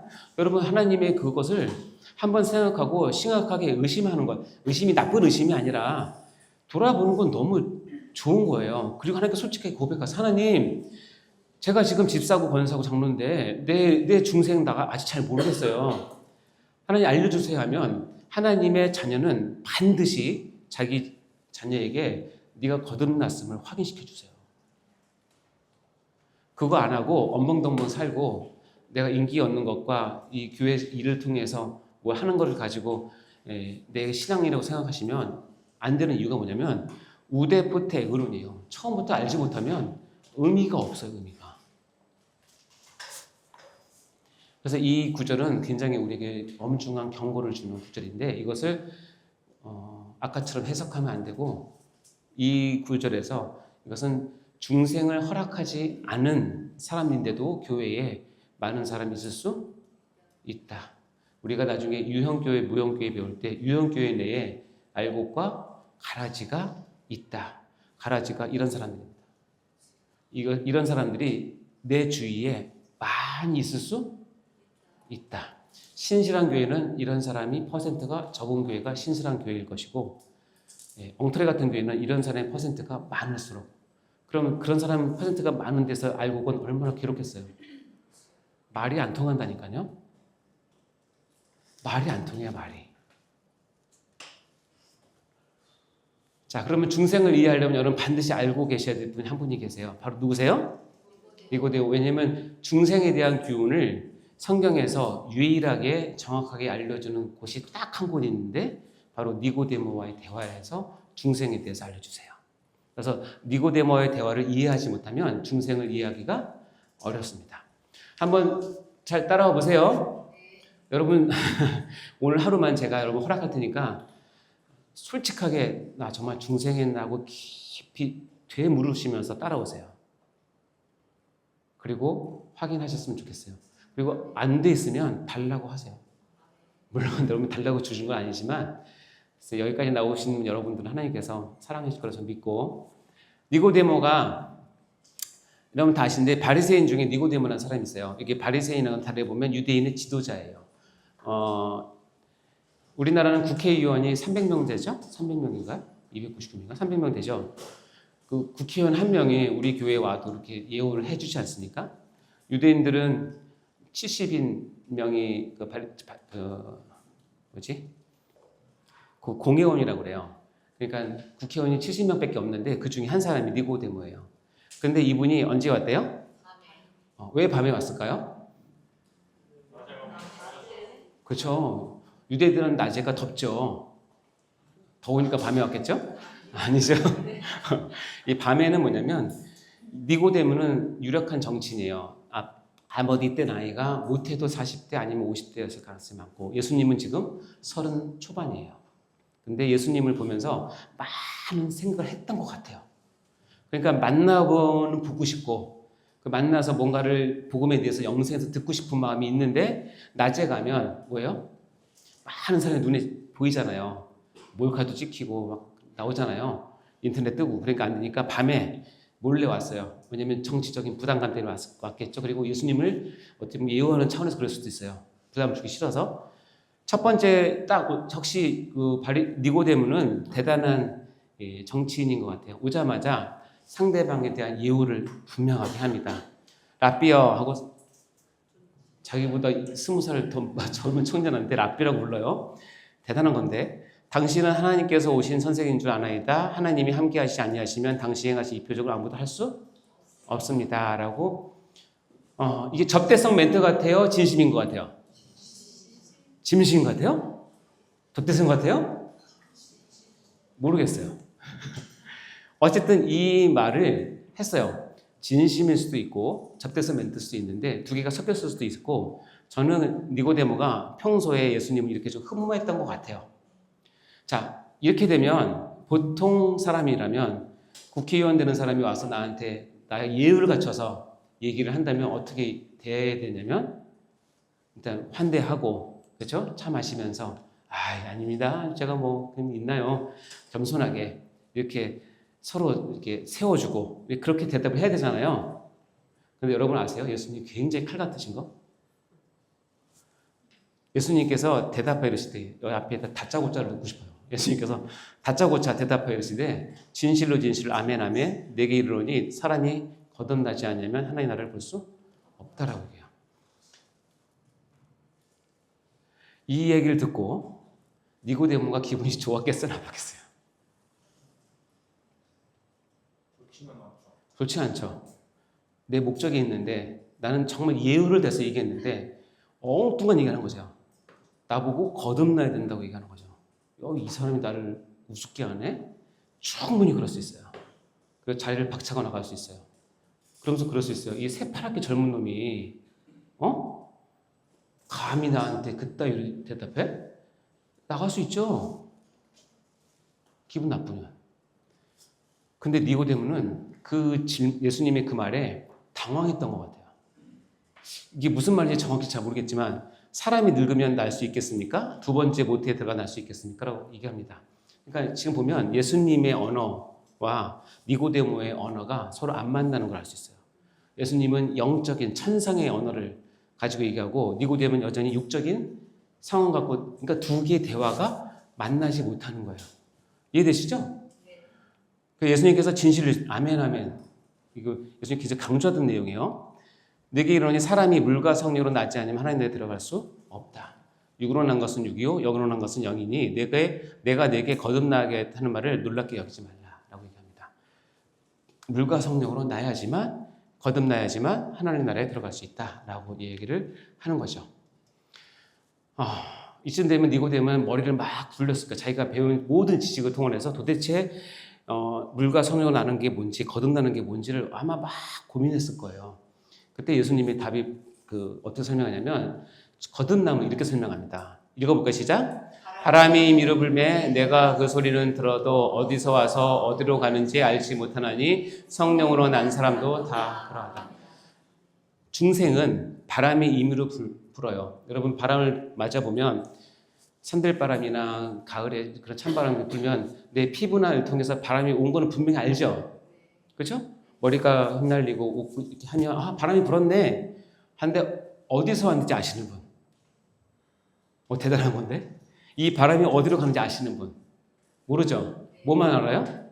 바람이 나에게 영향을 미쳤다는 거 말인 거죠. 중생이 그렇다는 거예요.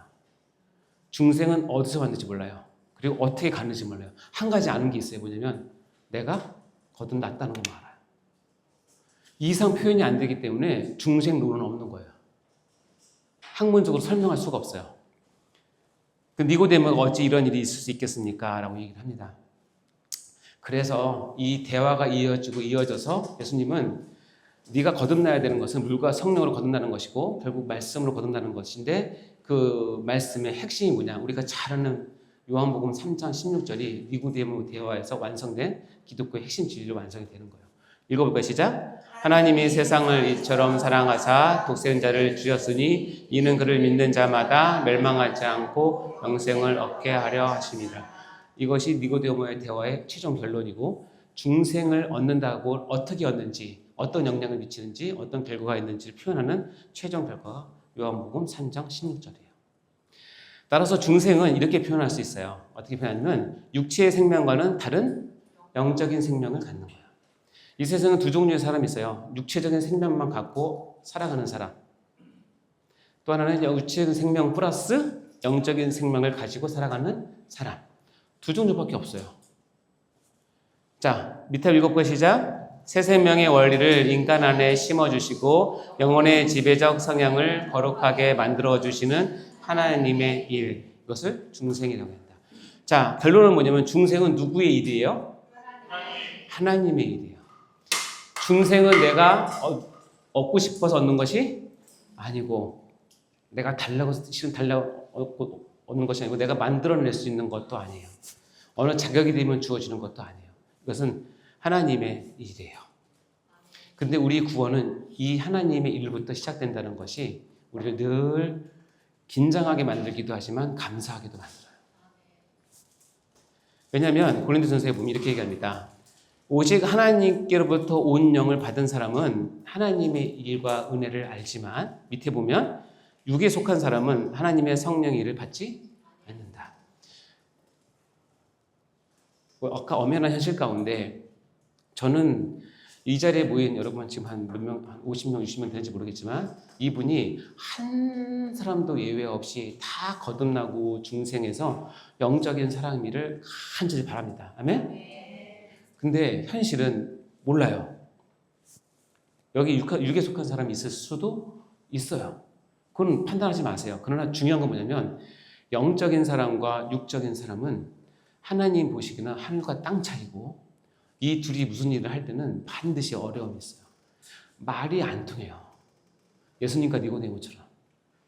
생각에 육적인 사람은 절대로 생각이 어디까지 가지 않아요? 영적인까지 갈 수가 없어요. 불가능해요. 그러면 그 사람들과 같이 살려면 방법은 하나예요.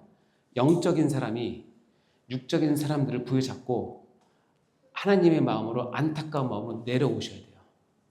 그래야 같이 일할 수 있고 같이 살 수 있어요. 그걸 누가 하셨냐면 예수님이 하셨던 거예요. 여러분 영에 속했습니까? 육에 속했습니까? 갑자기 대답을 못했어요. 이 두 개는 차이가 있다는 걸 꼭 아셔야 돼요. 이거는 피할 수 없고 이거는 속일 수 없어요. 저는 속일 수 있어요. 저는 여러분이 여기서 막 눈물 흘리고 그러면 영적인가 보다 하고 졸고 그러면 육적인가 보다 이렇게 생각할 수도 있어요. 너무 졸아탈이지. 근데 그게 뭐 중요해요? 하나님 입장에서는 영적인 거 육적인 건 분명합니다. 내가 중생을 준 사람과 그렇지 않은 사람은 하나님께 반드시 구별하세요. 근데 하나님의 놀라운 비밀은 뭐냐면 같이 살게 하세요. 같은 교회 내에서 심지어는 같은 가족에서 같이 살게 하세요. 이건 하나님의 비밀이에요. 왜 그렇게 하실까? 저는 영적인 사람이 더욱 하나님을 닮아가는데 육적인 사람들을 쓰기 위해서 그렇게 하시는 것 같아요. 그러니까 너무 그거를 마음 아파하지 마세요. 기도하시면 됩니다. 하나님 도와주세요. 자, 중생의 본질은 이겁니다. 세 가지인데 중생은 내적 소명을 가지고 있기 때문에 근본적인 변화예요. 즉 근본적인 변화지 변신이 아니에요. 변화와 변신 차이는 아십니까, 여러분? 변신은 겉모습만 꾸며서 그럴듯하게 하고 집에 가서 화장 지우고 옷 벗으면 옛날이 나타나는 것을 변신이라고 얘기해요. 변화는 뭐예요? 화장 안 하고 모습 누추해도 영혼과 마음이 변화된 걸 얘기하는 거예요. 중생은 근본적인 변화예요. 중생은 내가 교회에 잘 적응해서 프로그램 잘 따라가고 주여 삼창 외치고 설교도 듣고 이것을 중생이라고 얘기하지 않아요. 중생은 근본적인 변화, 특히 내 마음의 변화, 즉각적인 변화이고 전 삶의 영역에서 변화예요.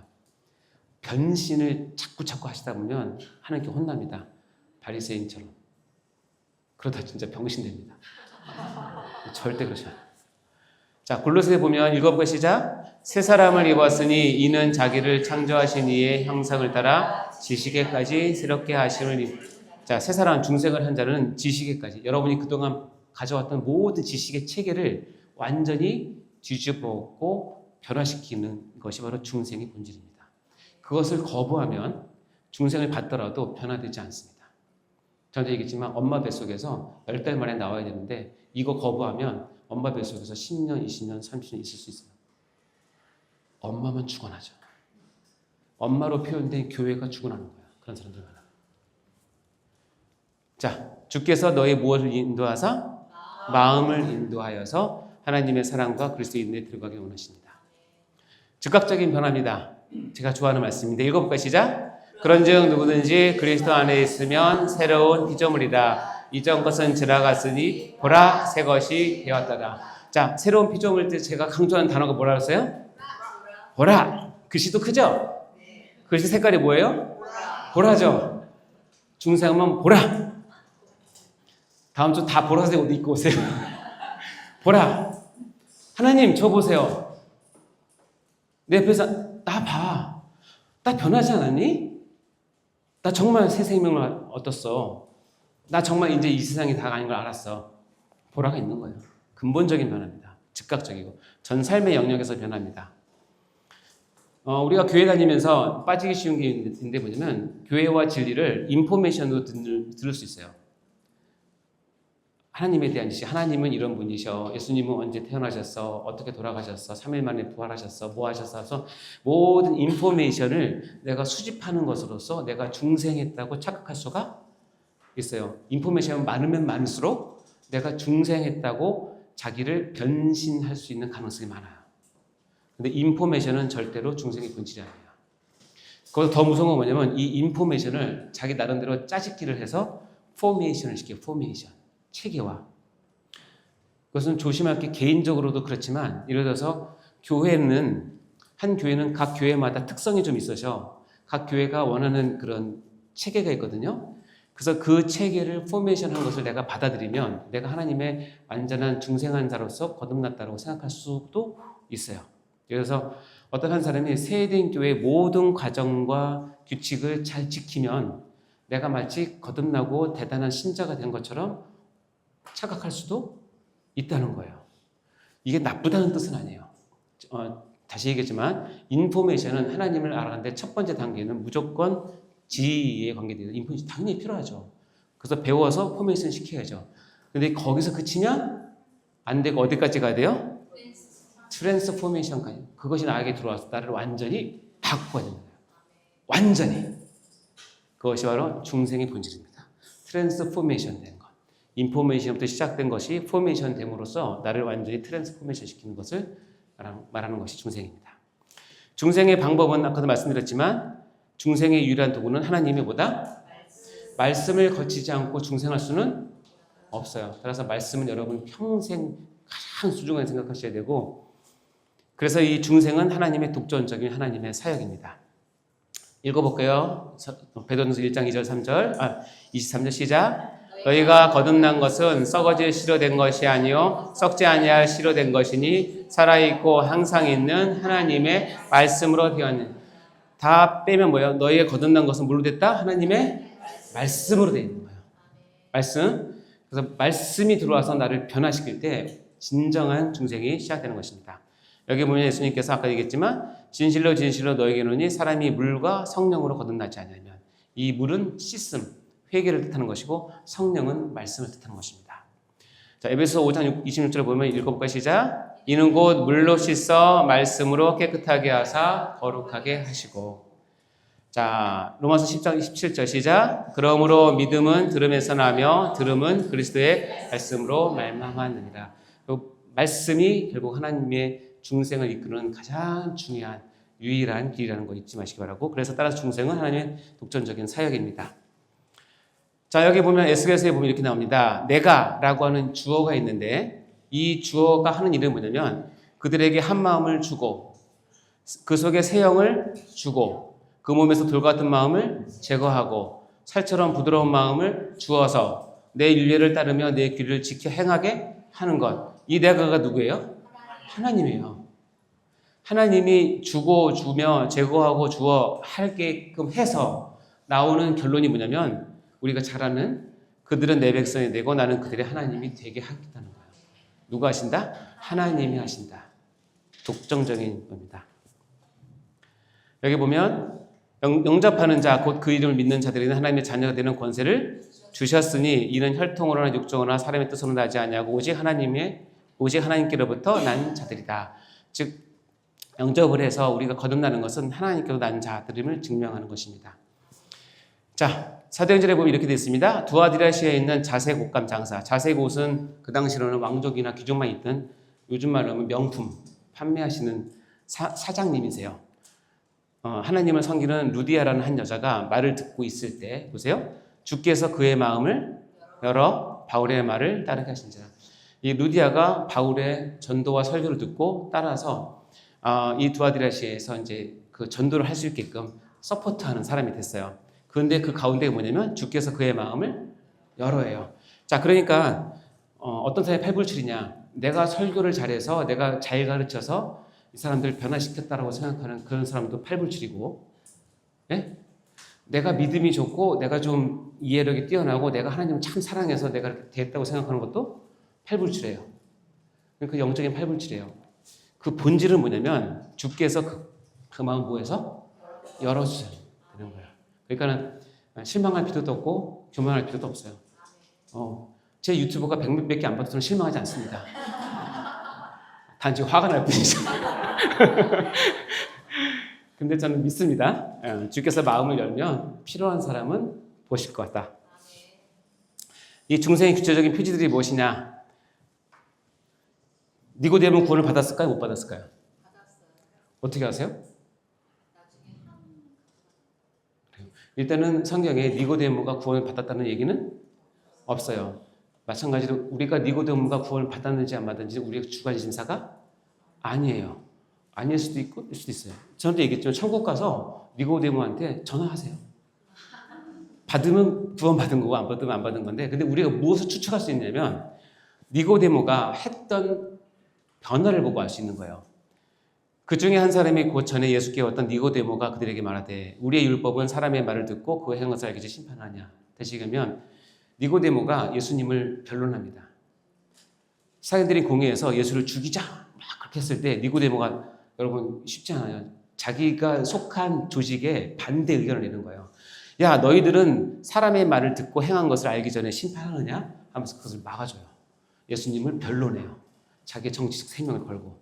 더 나아가서 니고데모는 예수께 일찍이 밤에 찾아왔다. 너무 강조하네요. 니고데모도 물약과 침향 섞은 것을 100리트라쯤 가져와서 예수의 시체를 가져다가 유대인의 장례법대로 예수님을 장례했어요. 예수님이 십자가에 달렸어요. 이제 곧 해가 저물면 안식일이 시작되기 때문에 진짜 큰일이에요. 거기 있으면. 그때 니고데모가 빌라도에게 가서 예수의 시체 내려달라고 요청을 해요. 자기 다 건 거예요. 자기 생명, 정치적인 생명을 다 건 거예요. 근데 다행히 본디오 빌라도가 허락해요. 그래서 니고데모가 자기가 향품을 다 가지고 예수의 시체를 내린 사람이에요. 근데 대단한 특권 아닙니까? 내려서 예수님을 향품과 함께 생각을 쌌어요. 100리트리아는 요즘 돈으로 하면 몇 천만 원치예요. 그리고 자기가 만들어 놓은 새 무덤에 넣습니다. 이 일을 했어요. 자, 이 두 가지를 보건데 니고데모는 구원 받았을까요? 못 받았을까요? 전 받았다는 것이 거의 99%라고 생각을 해요. 왜냐하면 중생은 표시를 나타내요. 이거예요, 이거. 내가 중생 받았는 것은 내가 믿습니다. 아멘. 이게 중요한 게 아니에요. 내가 중생을 받은 사람들은 이렇게 자연적으로 살게 돼요. 왜냐하면 죄를 애통하고 회개하고 미워하고 회심이 있는 거예요. 하나님을 사랑해서 예배와 감사와 찬양을 사모하게 돼요. 하나님의 말씀에 대한 순종이 자발적이고 감격적이에요. 형제 자매 교회를 사랑하게 되고 헌신적이고 이타적이 돼요. 교회에서 자기 거 챙기잖아요. 헌신적 이타적이 됩니다. 자기 자신 위주에서 주님 위주로 바뀌어요. 이런 구체적인 표시들이 뭐냐면 중생을 경험한 사람들이 드러내는 삶이에요. 이것을 보면서 우리가 추측할 뿐이지 이런 삶이 있으면 저분 중생 하셨다라고 우리가 믿어주는 거죠. 자, 보면은 하나님이 뜻대로 하는 근심은 후회할 것이 없는 구원에 이르는 회개를 이루는 것이요. 세상 근심은 사망을 이루는 것이다. 여러분, 중생을 하면 근심이 없이 산다고 생각하는 것은 오해예요. 여러분, 예수를 믿든 안 믿든 어차피 근심 갖고 살거든요. 근데 근심은 두 종류가 있어요. 세상 근심을 있고, 어떻게 해요? 하나님 뜻대로 하는 근심이 있어요. 하나님이 뜻대로 하는 근심은 중생한 사람에게만 주어져요. 어차피 근심할 거. 어차피 근심하고 산다니까요, 여러분. 그러니까 세상 근심은 자꾸 줄이고 하나님 뜻대로 하는 근심을 많이 하세요. 그게 중생한 사람들은요, 생각이 다르고 말이 다르고 돈 쓴쓰미가 다르고 시간 쓰는 게 달라요. 세상 것에 달려가지 않는다니까요. 필요한 만큼만 하고 대부분 어디예요? 하나님께서 뭘 원하시는지, 저 영혼을 사랑을 원하시는지, 양육하기 원하시는지, 전도하기 원하시는지, 교회가 뭐가 필요한지 이거 생각하고 살아요. 하나님 뜻대로 하는 근심이에요. 이런 소리 있죠. 하나님이여 사슴이 샘을 찾기 뭐와 같이? 내 영혼이 줄을 찾기 뭐한다? 갈급하십니까? 예, 나에게 이 줄을 찾는데 갈급함이 막 샘솟는다는 뜻은 뭐냐면 내가 중생했구나 것을 표현하는 표시 중에 하나예요.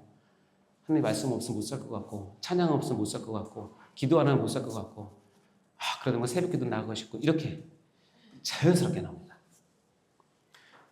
하나님의 말씀에 대한 순종인데요. 하나님을 사랑하는 것은 이것이 시작 우리가 그의 계명들을 지키는 것이라 그의 계명은 무거운 것이 아니었다. 하나님을 사랑한다고 표현할 때 우리가 하나님을 사랑한다 여러 가지 표현할 수 있죠. 제일 쉬운 거 하나님 사랑해요. 이게 다가 아니랬죠. 하나님 뭘 보냐면 너 나 사랑하니 그럼 내 계명을 지키니?를 보신다는 거예요. 내가 한 명령 지키니? 내 말씀 지키니를 보신다는 거예요. 근데 재밌는 건 뭐냐면 우리가 어렸을 때는 하나님 말씀 지키기 너무 힘들어. 너무 손해보는 것 같아. 근데 여러분 성장하면 할수록 중생이 깊어지면 깊어질수록 그 계명들이 뭐예요? 무거운 게 아니에요. 너무너무 좋은 거예요. 그게 내 삶이고 내 생명이기 때문에 그래요. 그리고 정말 여러분 아셔야 됩니다. 아멘? 형제자매를 사랑합니다. 우리는 형제를 사랑함으로 사망에서 옮겨 생명으로 들어간 줄 알거니와 사랑하지 아니하는 자는 사망에 머물렀어요. 여러분 사랑하십니까? 형제자매를? 예. 그 사랑함이 내가 생명으로 옮겨낸 걸 드러내는 거예요. 근데 내 마음에 여전히 미움이 있고 여러 가지 사랑하지 않으면 중생했어도 내 발은 여전히 사망에 머무르는 사람과 똑같이 살아요. 얼마나 힘들게요. 여러분 가랑이 찢어본 적 있습니까? 한쪽 발은 하나님, 한쪽 발은 세상에 두고 쫙 벌어지면 무지 아프죠. 이게 이거예요. 자, 이제 마지막 보겠습니다. 우리가 살아도 주를 위해 살고 죽어도 주를 위해 죽나니 그러므로 사나 저는 우리가 주의 것이로다. 인생이 바뀌어요. 내 위주에서 뭘로 바뀌어요? 하나님 위주로 바뀌는 거예요. 마지막 정리하겠습니다. 이거 잘 들으세요. 여러분 다 사명자이죠, 그렇죠? 사명자인 나는 중생에 관해서 아무것도 할 수 없다는 진리 앞에서 뭐예요? 겸손히 서야 돼요. 내가 중생을 줄 수 없어요. 그럼 반대급부로 난 그럼 아무것도 안 해야겠네? 이렇게 생각하시면 안 돼요. 밑에 뭐 있냐면 읽어볼까요? 시작. 사명자인 나는 마치 내가 중생을 줄 수 있는 것처럼 최선을 다해 사역을 해야 돼요. 그래서 이 둘 간에 팽팽한 영적 긴장감이 항상 있어야 돼요. 나는 중생을 줄 수 없지만 마치 내가 중생을 줘야 되는 사람처럼 빚진 사람처럼 내가 정말 중생을 주고 싶은 마음처럼 준비를 해야 돼요. 그러나 결과는 하나님께 맡기고 하나님께 사야 돼요. 따라서 이 두 가지의 팽팽한 영적 긴장감이 중생을 배우는 가장 중요한 이유예요. 아멘? 그래서 누가복음 17장 10절에 이렇게 하는 사람이 누구냐면 이와 같이 너희도 명령을 받은 것을 다 행한 후에 이르기를 우리는 뭐다? 무익한 종이 이런 사람이에요.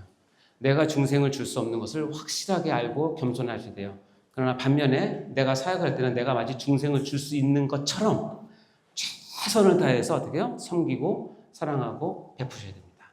이 두 가지를 다 할 때 무익한 종이라고 얘기하고 그 결과는 내 것이 아니라 하나님 것이기 때문에 그냥 하나님께 감사하시면 됩니다. 아멘? 따라서 성경적 중생 개념을 가지고 사명자는 어떻게 교회와 성도를 섬길 것인가 그 관점과 적용을 중심으로 배웠는데요. 성경적 중생의 개념은 조직신학이라고 얘기하고 교리라고 얘기합니다. 그리고 어떻게 섬길 것인가는 실천신학이라고 얘기하고 제가 가르치고 있는 설교는 이 두 가지를 합친 조직실천신학을 제 스스로 말을 붙인 겁니다. 조직신학을 실천적으로 뭐하자? 잘 하자. 부지런히 달려서 왔습니다. 이제 마무리하도록 하겠습니다. 자, 21강 시작 1번. 하나님의 부르시는 명령인 소명은 외적 소명과 내적 소명이 있으며 외적 소명이 있는 상황에서 내적 소명을 통하여 택저를 보완하는 것이 하나님의 기뻐하시는 방법이다. 2번 시작. 외적 소명을 잘 준비하여 때와 장소와 상황과 관계없이 전파하는 것이 우리의 사명이며 이를 통하여 택하신 백성에게 내적 소명으로 부르시는 분은 성령 하나님이시다. 3번 시작. 중생이란 영적으로 다시 태어나는 것을 말하며 이는 전적으로 하나님의 독점적 사역이자 거부할 수 없는 은혜. 이해되시죠? 4번 시작. 중생은 하나님의 말씀으로만 가능하며 구원의 첫 출발이자 그리스도 내의 근본적인 변화를 일으키는 필수적 발입니다. 마지막 5번입니다. 시작. 중생에 대한 바른 이해와 이로 인해 구체적인 표지들은 거듭난 한 성도를 무익한 종으로 이끄는 큰 원동력이 된다. 아멘. 오늘 아마 청년들 뒤에 없을 것 같은데 우리 찬양하고 기도할 텐데요. 여러분 이 찬양 어린아이 찬양이지만 너무너무 귀한 찬양입니다. 같이 한번 불러보겠습니다. 박수 치면서 하겠습니다.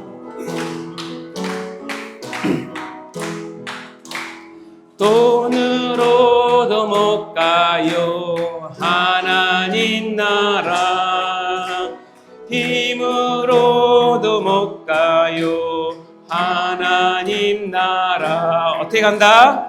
거듭나면 가는 나라 하나님 나라 중생에야 가는 나라 하나님 진리입니다. 벼슬로도 못 가요 하나님 나라 지식으로 못 가요 하나님. 자 그럼 어떻게 갑니까? 부름 받아가는 나라 하나님 나라 소명 받고 가는 나라 하나님 나. 아이고 제 얘기네. 어여뻐도 못 가요 하나님 나라. 맘 착해도 못 가요 하나님 나라. 어떻게 간다고요? 거듭나면 가는 나라 하나님 나라. 중생해야 가는 나라 하나님. 네, 마지막 4절입니다. 원한다고 못 가요. 원한다고 못 가요 하나님 나라. 때를 써도 못 가요 하나님 나라. 어떻게 간다고요? 푸른 바다 가는 나라 하나님 나라. 소명받고 가는 나라 하나님 나라. 아멘. 자, 사랑하는 설교생 여러분, 하나님께서 여러분 각자를 부르시는 소리를 들어보셨나요? 또 들어보시기 바랍니다. 아무개야 라고 부르시는 명령, 소명에 이제는 여러분 반응하시기 바랍니다. 또한 여러분은 거듭나셨습니까? 중생은 성도의 첫 출발이자 필수 불가결한 요소입니다. 중생은 전적인 하나님의 사역이기에 나 자신의 중생에 대해 늘 주님 안에서 확신을 가지시기 바랍니다. 우리 이 시간 같이 기도할 때 하나님 저를 불러주셔서 감사합니다. 제가 제 영이 하나님의 그 부르심에 응답하게 하여 주시옵소서. 이제 내 안에 오셔서 나를 거듭나게 하시고 이 거듭남을 날마다 확인하게 하시고 그 은혜가 얼마나 높고 큰지를 다시 한번 붙잡으며 우리가 구원의 확신 가운데 우리의 중생함으로 인해서 우리의 구원이 든든하게 서가는 경험을 할 수 있도록 도와주시옵소서. 혹시 이 자리 가운데 중생의 확신이 없는 분들은 오늘 밤이 가기 전에 하나님 앞에 기도하며 하나님 저에게 중생함을 깨닫게 해주시고 알려주옵소서. 하나님의 자녀됨을 깨닫게 하여 주옵소서. 은혜를 주옵소서. 우리 같이 한번 기도하도록 하겠습니다. 우리 주여 외치고 기도하도록 하겠습니다.